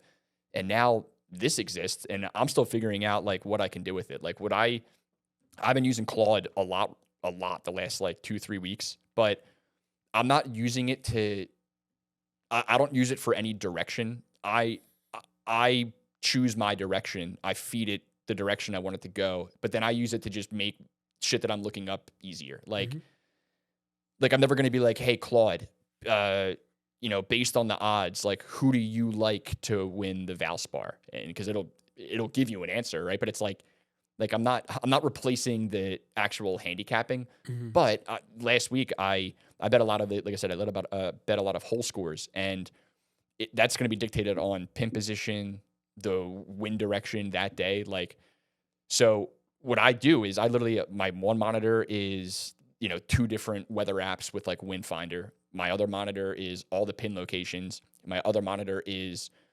historic scoring data on that hole to every pin, and then scoring data specifically to that pin. And then I'm sort of matching this versus that. Okay, long par 3 and it's into the wind and it's a tucked back left pin. Like everybody's going to fucking bogey this hole. So I was already doing this. So now as I'm starting to feed stuff to Claude, dude, in an hour at the Players, I had an interactive map of TPC Sawgrass. And if any hole you clicked on, it would give you how that hole was playing that day and how the wind was specifically reacting to that hole, like crosswind into it, whatever, and a projected scoring differential. Like wind is going to add 0.4 shots on average or like whatever. I'm like, so I was already doing a shitty version of all this in my head from all these different sources. And now I can feed it the idea and then it's just going to fine tune it. So again, I bet you there's people out there that do what I do that are just like, hey, give me the 5 best NBA bets for tonight. And they're just copy and pasting that directly into a for channel. Sure. I tried that. It didn't work. People wouldn't know the difference. But now I think if but you're feeding it the right points. The first 2 weeks of like figuring it out was really just getting the prompting structure, more fine tuned, right? Just, how do you direct it in the proper way where you get it to do it literally exactly what you want it to do and nothing beyond that. So I think from that standpoint, dude, it's infinitely valuable. I just think where people like, I think the misconception is like, it can give you the answers. Like, I mean, it'll tell you it can give you the answers. It'll try its best to give you the answers, but like, you don't want it to give you the answers. You want it to just do what you're doing a little better. Yeah. And if you wonder why it's going to replace jobs, well, that's what it's trying to do. Man. Yeah. It takes you're still doing the legwork, right? Like you just can't be a normal dude that's like, hey, like one example for this week. I wanted to know, because the course they're playing is called Copperhead course. There's a lot of a lot of amateur tours, and then a lot of like the D2 tours that are out of Florida will play there. There's no real hub to get all of that information, because like I can look at it's called the Valspar Championship, so I can look at everyone in the field, their history at the Valspar, specifically the PGA Tour version of the Valspar, who plays here well, who doesn't, who's never played it before. But there's no real easy way for me to go, okay, well, who's at least played here in college? Like, it's one of those courses where like course history is sticky. Like, it's a course you probably need to see once or twice. It's got a lot of nuance to it. So there's a stack of guys in here that on paper have never played here because they're a rookie on the tour or they didn't play in this event last year. But I know this guy and this guy, like I know he won here in college 2 years ago, but I only know that because I just know that. Yeah. what other examples of that are in there? So, Yeah, like how do you like that's a data point that's not just floating in the ether. for that one, it was like Claude, start with this. Find me every mini tour, amateur tour, college tour that all play through Innisbrook or have played through Innisbrook in the last year. And I was like, okay, now match the field of the Valspar against all those tours for the last 3 years. And it gave me 4 dudes that had played here on record at least once. No shit. And the one was like popular. Like this one dude, like every Joe Schmo Twitter account was like, this guy won here as a sophomore. He was like the gem that everyone knew. And I'm like, well, no one's talking about these 3 guys. And all 3 of these dudes played here too. So, Yeah. But again, one really, really random but specific example of like an application of Claude that I can use to make my job better. No shit. Now, did you ever try using any of the other ChatGPT? Nah. I use ChatGPT a lot for super base level shit. Yeah. Like it's like honestly like disrespectful, I think, to AI as a whole. Well, I How think I utilize the technology. I think like the way that I assume people are using it, that's how I kind of thought like I didn't really mess with ChatGPT because I'm just like, well, I don't need it to tell me like who it thinks is going to win. Sure. It was when my buddy called me, it was literally a month ago before we started the baseball thing. He's like, dude, find 2 hours this week, watch this YouTube video, and then get a baseline knowledge and then just cook with me one night. I'm telling you, like, and he's just a dude that you know is really smart. And if he's this excited about something, like, It's got to be good. there's got to be something here. And then he sent me something that he built. It was like this like NBA on and off chart website where it was like when Jaylen Brown leaves the court, the effective usage change amongst other Celtics when he's off the floor. I'm like, dude, what the fuck is this? He's like, I built this in 20 minutes. He's like, I'm telling you, go mess with this. Yeah, play around with it. So Get dangerous with it. a lot. Again, I don't sleep a whole lot to begin with, but I have done considerably less sleeping. It feels like for the last month, and then obviously we started building this. It got crazy. Yeah, man. Dude, that's awesome. That's why I had you on here, man. Yeah. You know, like a whole different perspective to the gambling world that a lot of people are dipping their toes into. And like with this, man, we'll see where it goes. I mean, I'm excited because I look at it as like ideally not anytime soon, but like a down the road, like a potential off ramp. Like I said earlier, like I go into every year under the assumption it's like the last year that I have my Discord. Yeah. I hope that's not the case, but Sure. like I'm not naive to the fact that it eventually could be the case. And like, you know, like when I'm 48 years old, like am I still going to be owning a Discord that people like want to sign up for? Again, hopefully, but realistically be You never aware that know. it's probably not going to be the case. So while I have like the footing in my space that I have now, and I think the industry knowledge that I have now, I think the last couple of years is, you know, without spreading myself too thin, has been trying to find just a couple other avenues to drop some tentacles in, just to be able to, you know, as much as I can sort of diversify this a little bit and, you know, eventually see what a post Discord life kind of looks like. And not to say that this is going to be that, but it's the first thing that I've been this excited about. It helps my business today. It's an added value to my current subs, and it's another hopefully lucrative revenue stream that takes the pressure off of having to give out fire picks every week. Yeah. You know? Yeah. So that's good. You're not like, because I feel like a lot of people, you know, with what you've built would get complacent. You know what I mean? So that's good that your mind's working in a sense that you're like, things are changing so rapid, like hedging yourself in a sense. Like You see it a lot, man. you're thinking in bets. Yeah, a little bit, yeah. Did you ever read that book? Which one? Is it It's called like Thinking in Bets? Yeah. No. I maybe tried to should. read it. It was like a little too complicated for my 7th grade reading knowledge. But dude, I mean, you'll see it, man. Like nowadays, if just because of how popular this space is and how easy it is to like make a Discord nowadays, like someone you never heard of before will have whatever the viral ticket of the weekend is from the past weekend, and they have a paid Discord in their bio 3 days later, right? And it's just like they're this. Yeah. This is what they do now.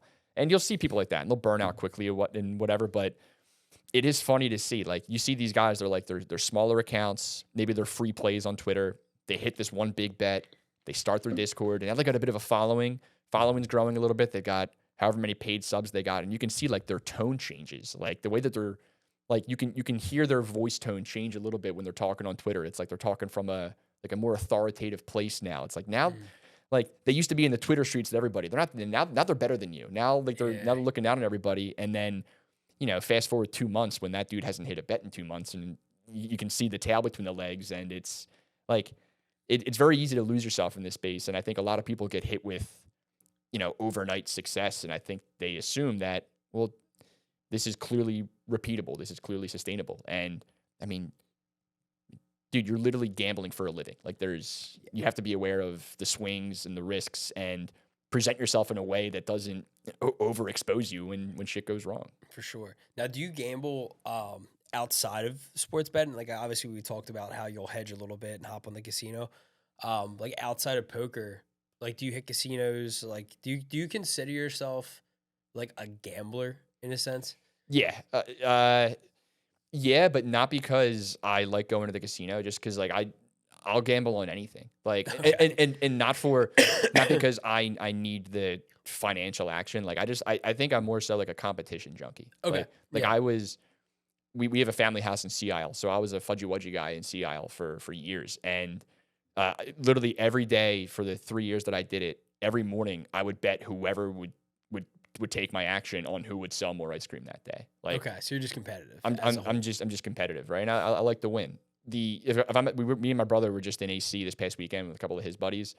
Like I'll play if I'm with like a group, it's like a bachelor party or something. Like I'll play some blackjack. I'll mess around, but like I'm never excited to sit down at the blackjack table. Like if I'm in a casino, that I want to go sit in the poker room and play 2-5. Like that's what I want to do. You still play a lot of poker? Not as much as I used to, just time wise, baby.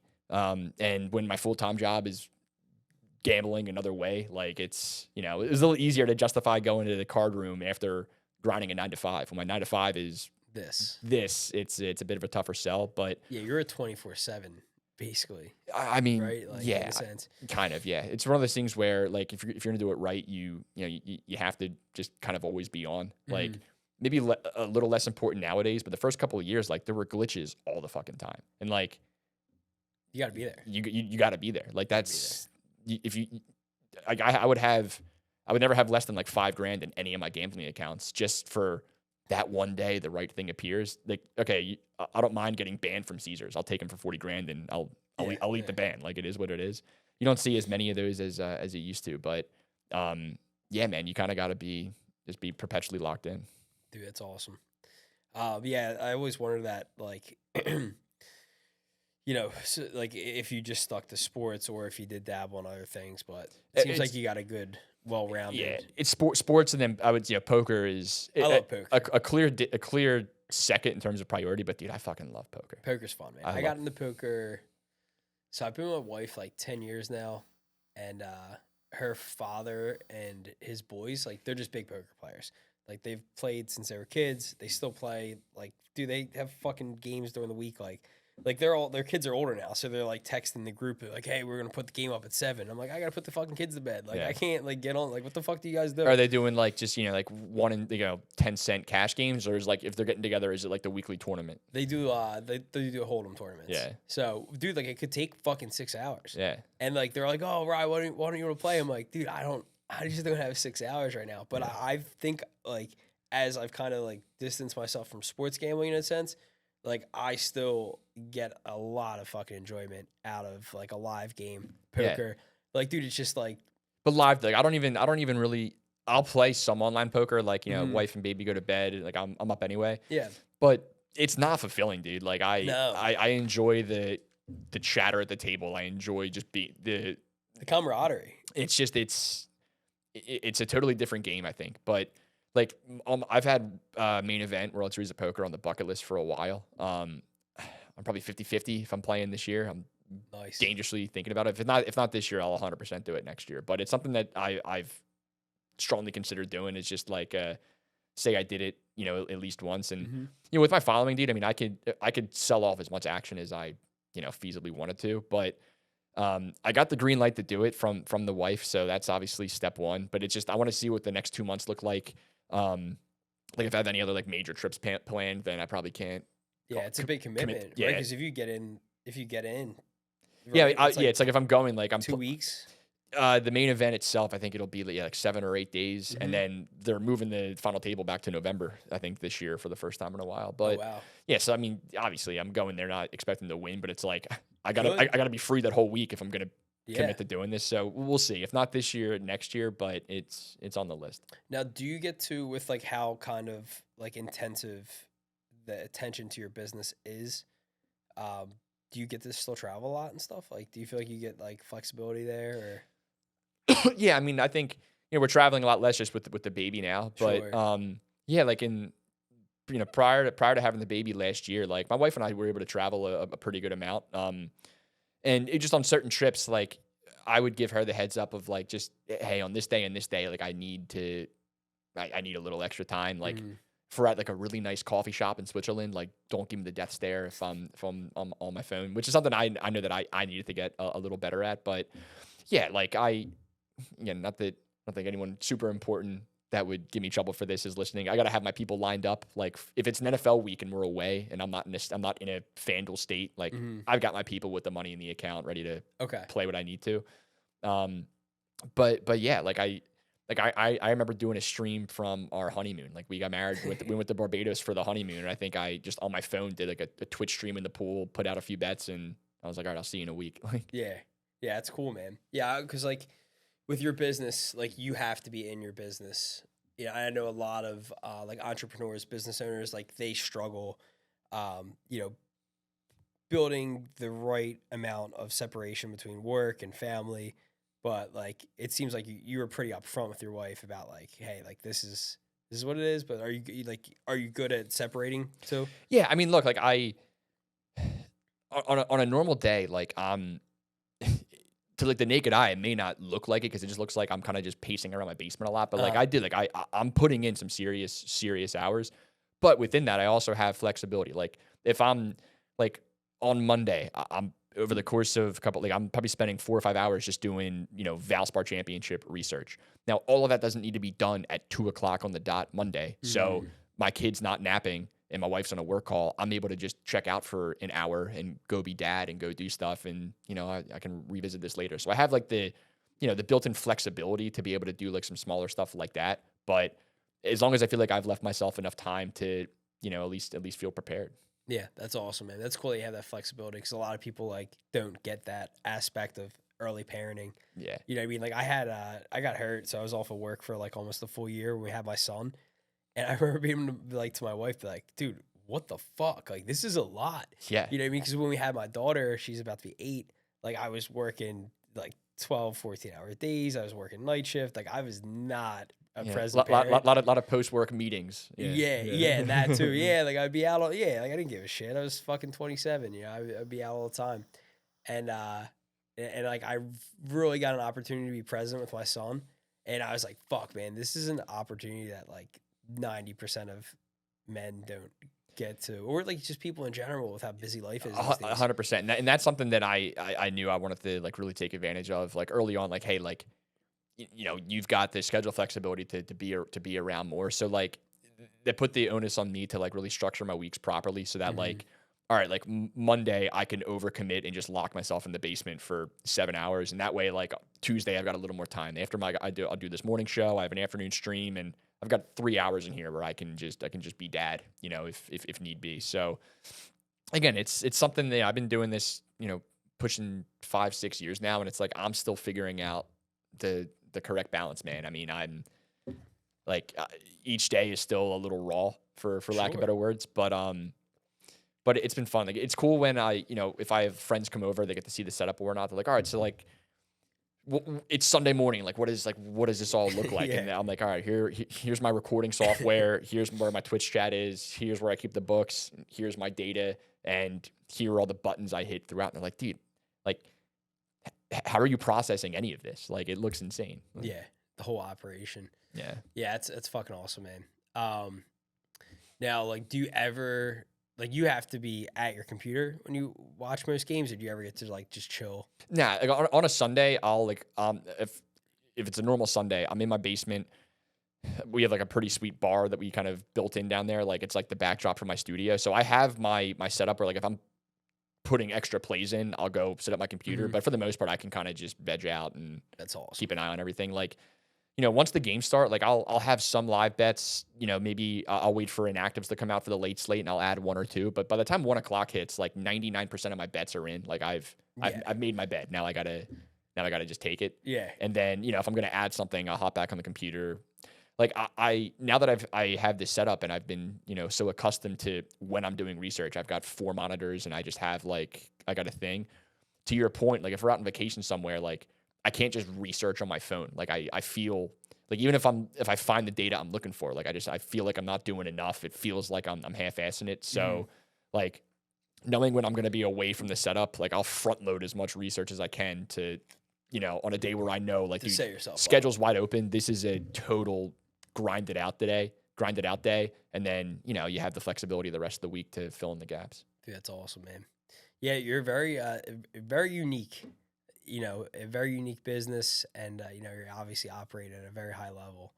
So I appreciate that, man. It's been the weirdest, most bizarre 5-6 years ever. And like I said, man, I think on the gambling front, I think I'm doing all the right things, but like this doesn't exist today because I'm the world's best gambler. I mean, this exists today because I'm a pretty good gambler, and more importantly, I have the community foundation that's essentially the bedrock when things go south for whatever period of time, and then they're the gasoline that I can pour when things are amazing, right? It's like if I hit a big bet, I've got an army of people that are going to market it for me. Like I don't really have to do anything. So I think that most of the work I do, I think, is more so feeding the culture of that just as much, if not more than, than the research. And I just think a lot of people, what I do, miss the importance of that part. Because it's like, if you're not putting your personality into this, if you're not showing your face, if you're just like prop god 12 on Twitter or whatever. Yeah. How you sure, dude. Yeah, man. All right. You got some good bets. People might join you. You go cold for a week. Is anybody giving the faceless prop god 12 like the benefit of the doubt? Like, is that a real dude? Probably. Probably. Yeah. He's like, that motherfucker Kenny was talking shit about me. Yeah.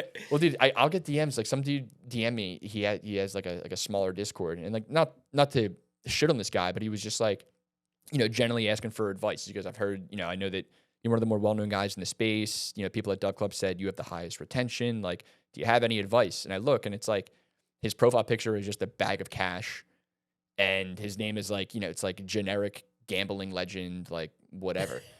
I'm like, dude, my advice is start over and be a person, be a human. Yeah. He's like, well, I can't because of my job. I'm like, well, then you're gonna have a tough time. Like, I don't like I that's my advice. Yeah. Without being able to show your personality into this, you're essentially only offering gambling results. That's all you got. You have winners and losers. Well, you better have a gazillion winners because the second you get some losers, people have nothing to latch onto. They have nothing to. Yeah. They're not going to support you. What are they supporting? The Mooney Gang's invested. Mooney Gang's invested. Yeah. Because I've invested into them. Yeah.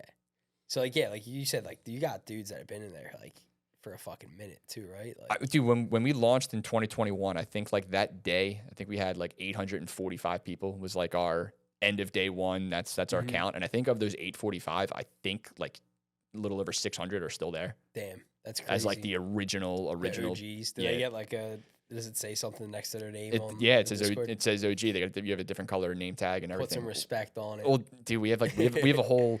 We gotta add some more layers to this just with how we've grown. But yeah, like if you were in there for, it used to be like, I think we made it 3 years now. If you're in the 3 years, your name's purple. It means you're an OG tag. And then we added another one for legends, which is just like it's a case by case basis.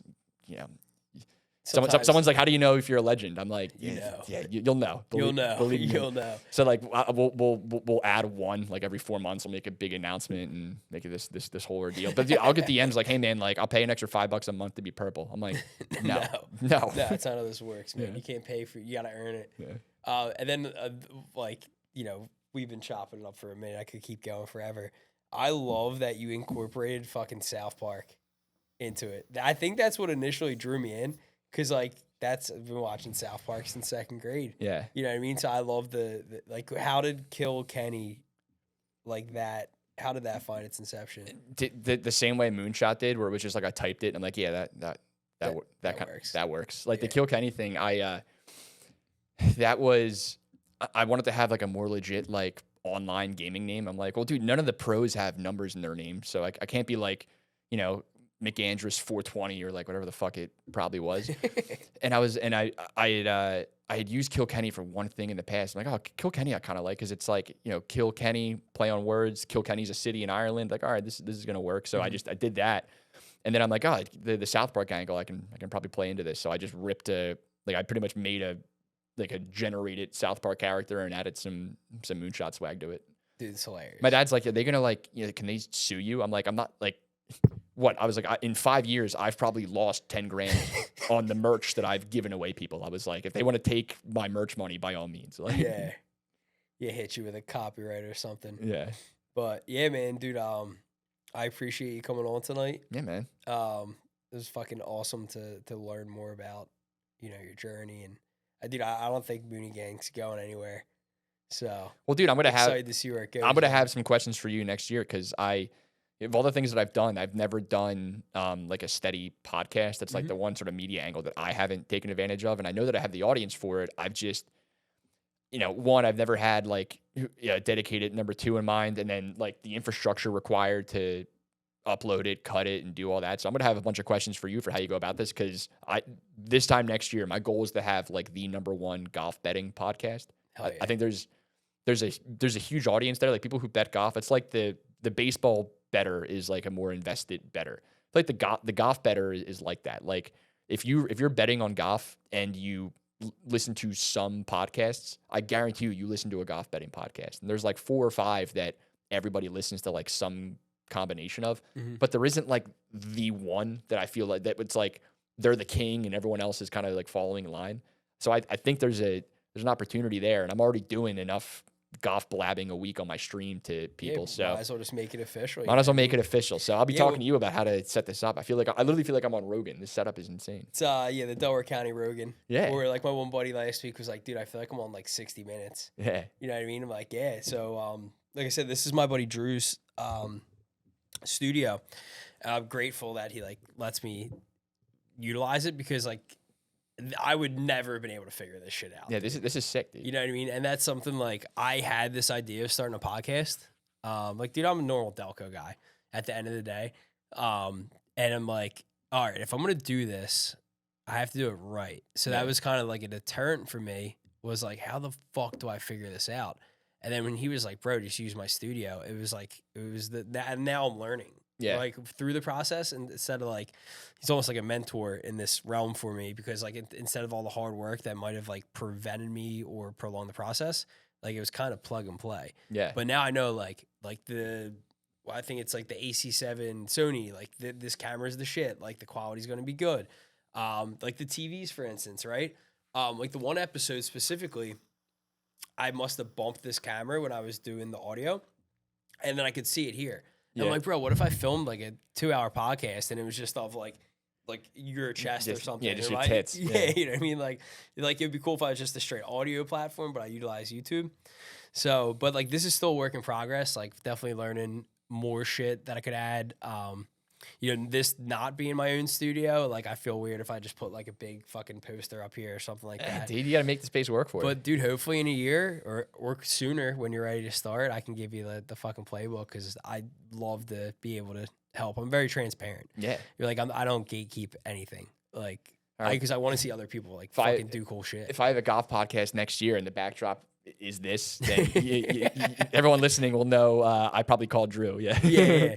Drew's a smart dude. I don't know if it's Drew Furnice. I don't know if you know him, Delco guy. Great fucking dude. But shout out Drew. Yeah, shout out to Drew, man. And the revamp 365 AI software. He's building an AI driven real estate software right now. So Jesus. Fucking next level. He literally stopped everything. He's like, I'm not flipping houses anymore. He's like, I'm building this fucking software, and this is going to be the biggest real estate software that the fucking world's ever seen. Well, with me and my buddy, the reason we were like, I think we saw the importance of just getting this out was, all right, yeah, I get a baseball season starting, so timing's going to be good. Mm-hmm. But like, I think what we built, like, even if you're a Claude wizard, you can't replicate exactly what we did because like you needed professional gamblers to feed the prompts to make it look how we wanted it to. And then he has like the sportsbook data that we pull in, like he pays for that for another product he has. So it's like, we've already got it, kind of a leg up. But our thought was everyone's going to figure out quickly how easy you can use Claude to build really, really cool and valuable shit. There's going to be 4,000 baseball tools that all look exactly the same a month from now. So like we make the best one, get it out before everyone else can, and then hope it sticks. So be the blue chip. Yeah, and then we're already seeing like if this goes well, man, like replicating this for NFL is so easy. He already built the NBA one, right? So I'm seeing the potential here, but I'm not trying to get excited about it because if it goes nowhere, I mean, a month ago it was nowhere, right? It's not like I've got a year and a half of time and thousands of dollars invested into this, right? But I am looking at it as something that could be it. So hell yeah, man. We'll see. Yeah, brother. Well, like I said, thank you for coming on. Excited to see what you guys are building. Maybe I'll have to hop back in the Mooney Gang. I do like just inherently enjoy like chat rooms and stuff. Yeah. Like I would sit on that all day over fucking scrolling TikTok. It's fun, man. Yeah, but dude, if you obviously it's just funny, man. If you want to get back in, I'll throw you on the friends and family. We'll get you in there. But I'll say this though: but if you're committed to your gambling hiatus, and I respect that, it's not a gateway. Then I wouldn't.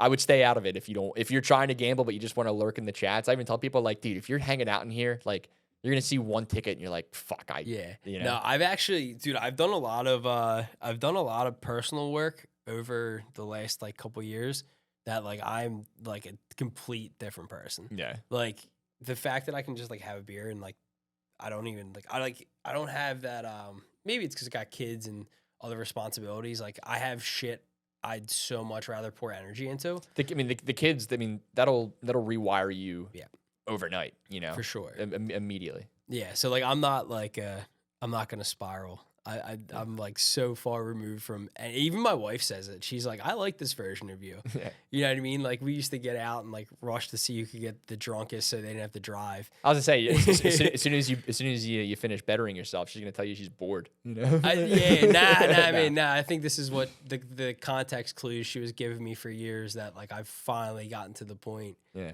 And I'm still me at the end of the day. I'm still a little fucking nuts. All those waters she was trying to get you to mix in 10 years ago. Yeah. Yeah. Now I'm like, she can't even force me to drink now. Yeah. You know what I mean? But it's cool. That's cool, man. So, but yeah, man. And the same thing with the gambling too. It's like, I had such a cold streak that I was just like, I'm not having fun with this anymore. Yeah. You know what I mean? So I'm like, I think I'm in a couple block pools for like fucking March Madness. I didn't even fucking gamble in the Super Bowl. Yeah. You know what I mean? Like, I don't even think I have FanDuel on my phone right now. Well, dude, people like I'll do these. I was doing a couple of shows like leading up to Super Bowl, and people are like, oh, I'm sure you got to be like, this is like when people refer to big events, it's like their Super Bowl. But like, this is literally your Super Bowl, right? I'm like, yeah, because it's Waste Management Sunday. I was like, I'm gonna watch the Waste Management, hope Goddard goes nuts, and like, I'll tune into the Super Bowl afterwards. Oh, was that the same day? It was the same day, yeah. Oh shit. I'm like, dude, for my world, like. I'm not very valuable in the Super Bowl. Like I'm valuable in week 7 when there's 15 games and I'm overanalyzing every single game and I have my list of critters that no one's ever heard of before, spread across a couple of different spots. When you get to the playoffs, like everyone's kind of playing their cards face up. Like there's not a lot of secrets. There's not a lot of like prop edges to be had out there. Like it's so yeah. I'm firing a couple of bets that I've put some energy into, but like I'll be the first to tell you, like I'm not the king of the Super Bowl. If you want me at my best, you want to get me during golf or in the middle of the NFL season where I'm able to do what I can do. By Super Bowl, I'm already in golf mode. Yeah, it's awesome that you're transparent about that too. Yeah, like people are probably taken back. Well, because I think everyone else presents themselves like, dude, we can do everything. I'm going to make you money 24/7, and just trust me and please never unsubscribe. And I'm just like. I think even if I'm doing it solely for the purpose of making money, I'm like, dude, I'll make more money by being transparent. Like now, look, if you also want to be like that because that's just being a good person and like not being a scumbag. But I also think even the scumbags don't realize like, dude, it's probably better off for you if you're just like a little more straight up. Yeah, it's probably less stressful. And it's less stressful, dude, and it's less exposure on yourself. Yeah, for being a scumbag. But people are just like scumbags, man. Like that's another thing that's crazy. Like I always think about, like, man, life might be a lot easier just to be a scumbag. But like, there's no fulfillment. I feel like it's like a loss. Yeah, I mean, you know what I mean. Especially as you get into like this time of year and everyone's like figuring out, what do I owe taxes and stuff like that, and you look at all of the, uses of tax dollars at some daycare centers and whatnot. And it's like, dude, why am I paying taxes? Like, it's Somalian daycares. yeah, like that's on like the top 3 of businesses I'm gonna start next. I know, dude, it's like I'm running it up. Like, this whole podcast should have been how do we start one of those, and it would have been We'd be famous. And yes, obviously not to go down like this political rabbit hole, but like the whole scumbag thing. It's like, yeah, like when is it ever paid to do the right thing? Like more often than not, it probably hasn't. I just think in an industry like mine that's, I don't know, like inherently dirty just because it's naturally tied to gambling. And I think there's always going to be like some negative connotation that's stamped on it. Then if you're going to be like the good example in a bad industry, that's not a bad place to be. No, you're standing out.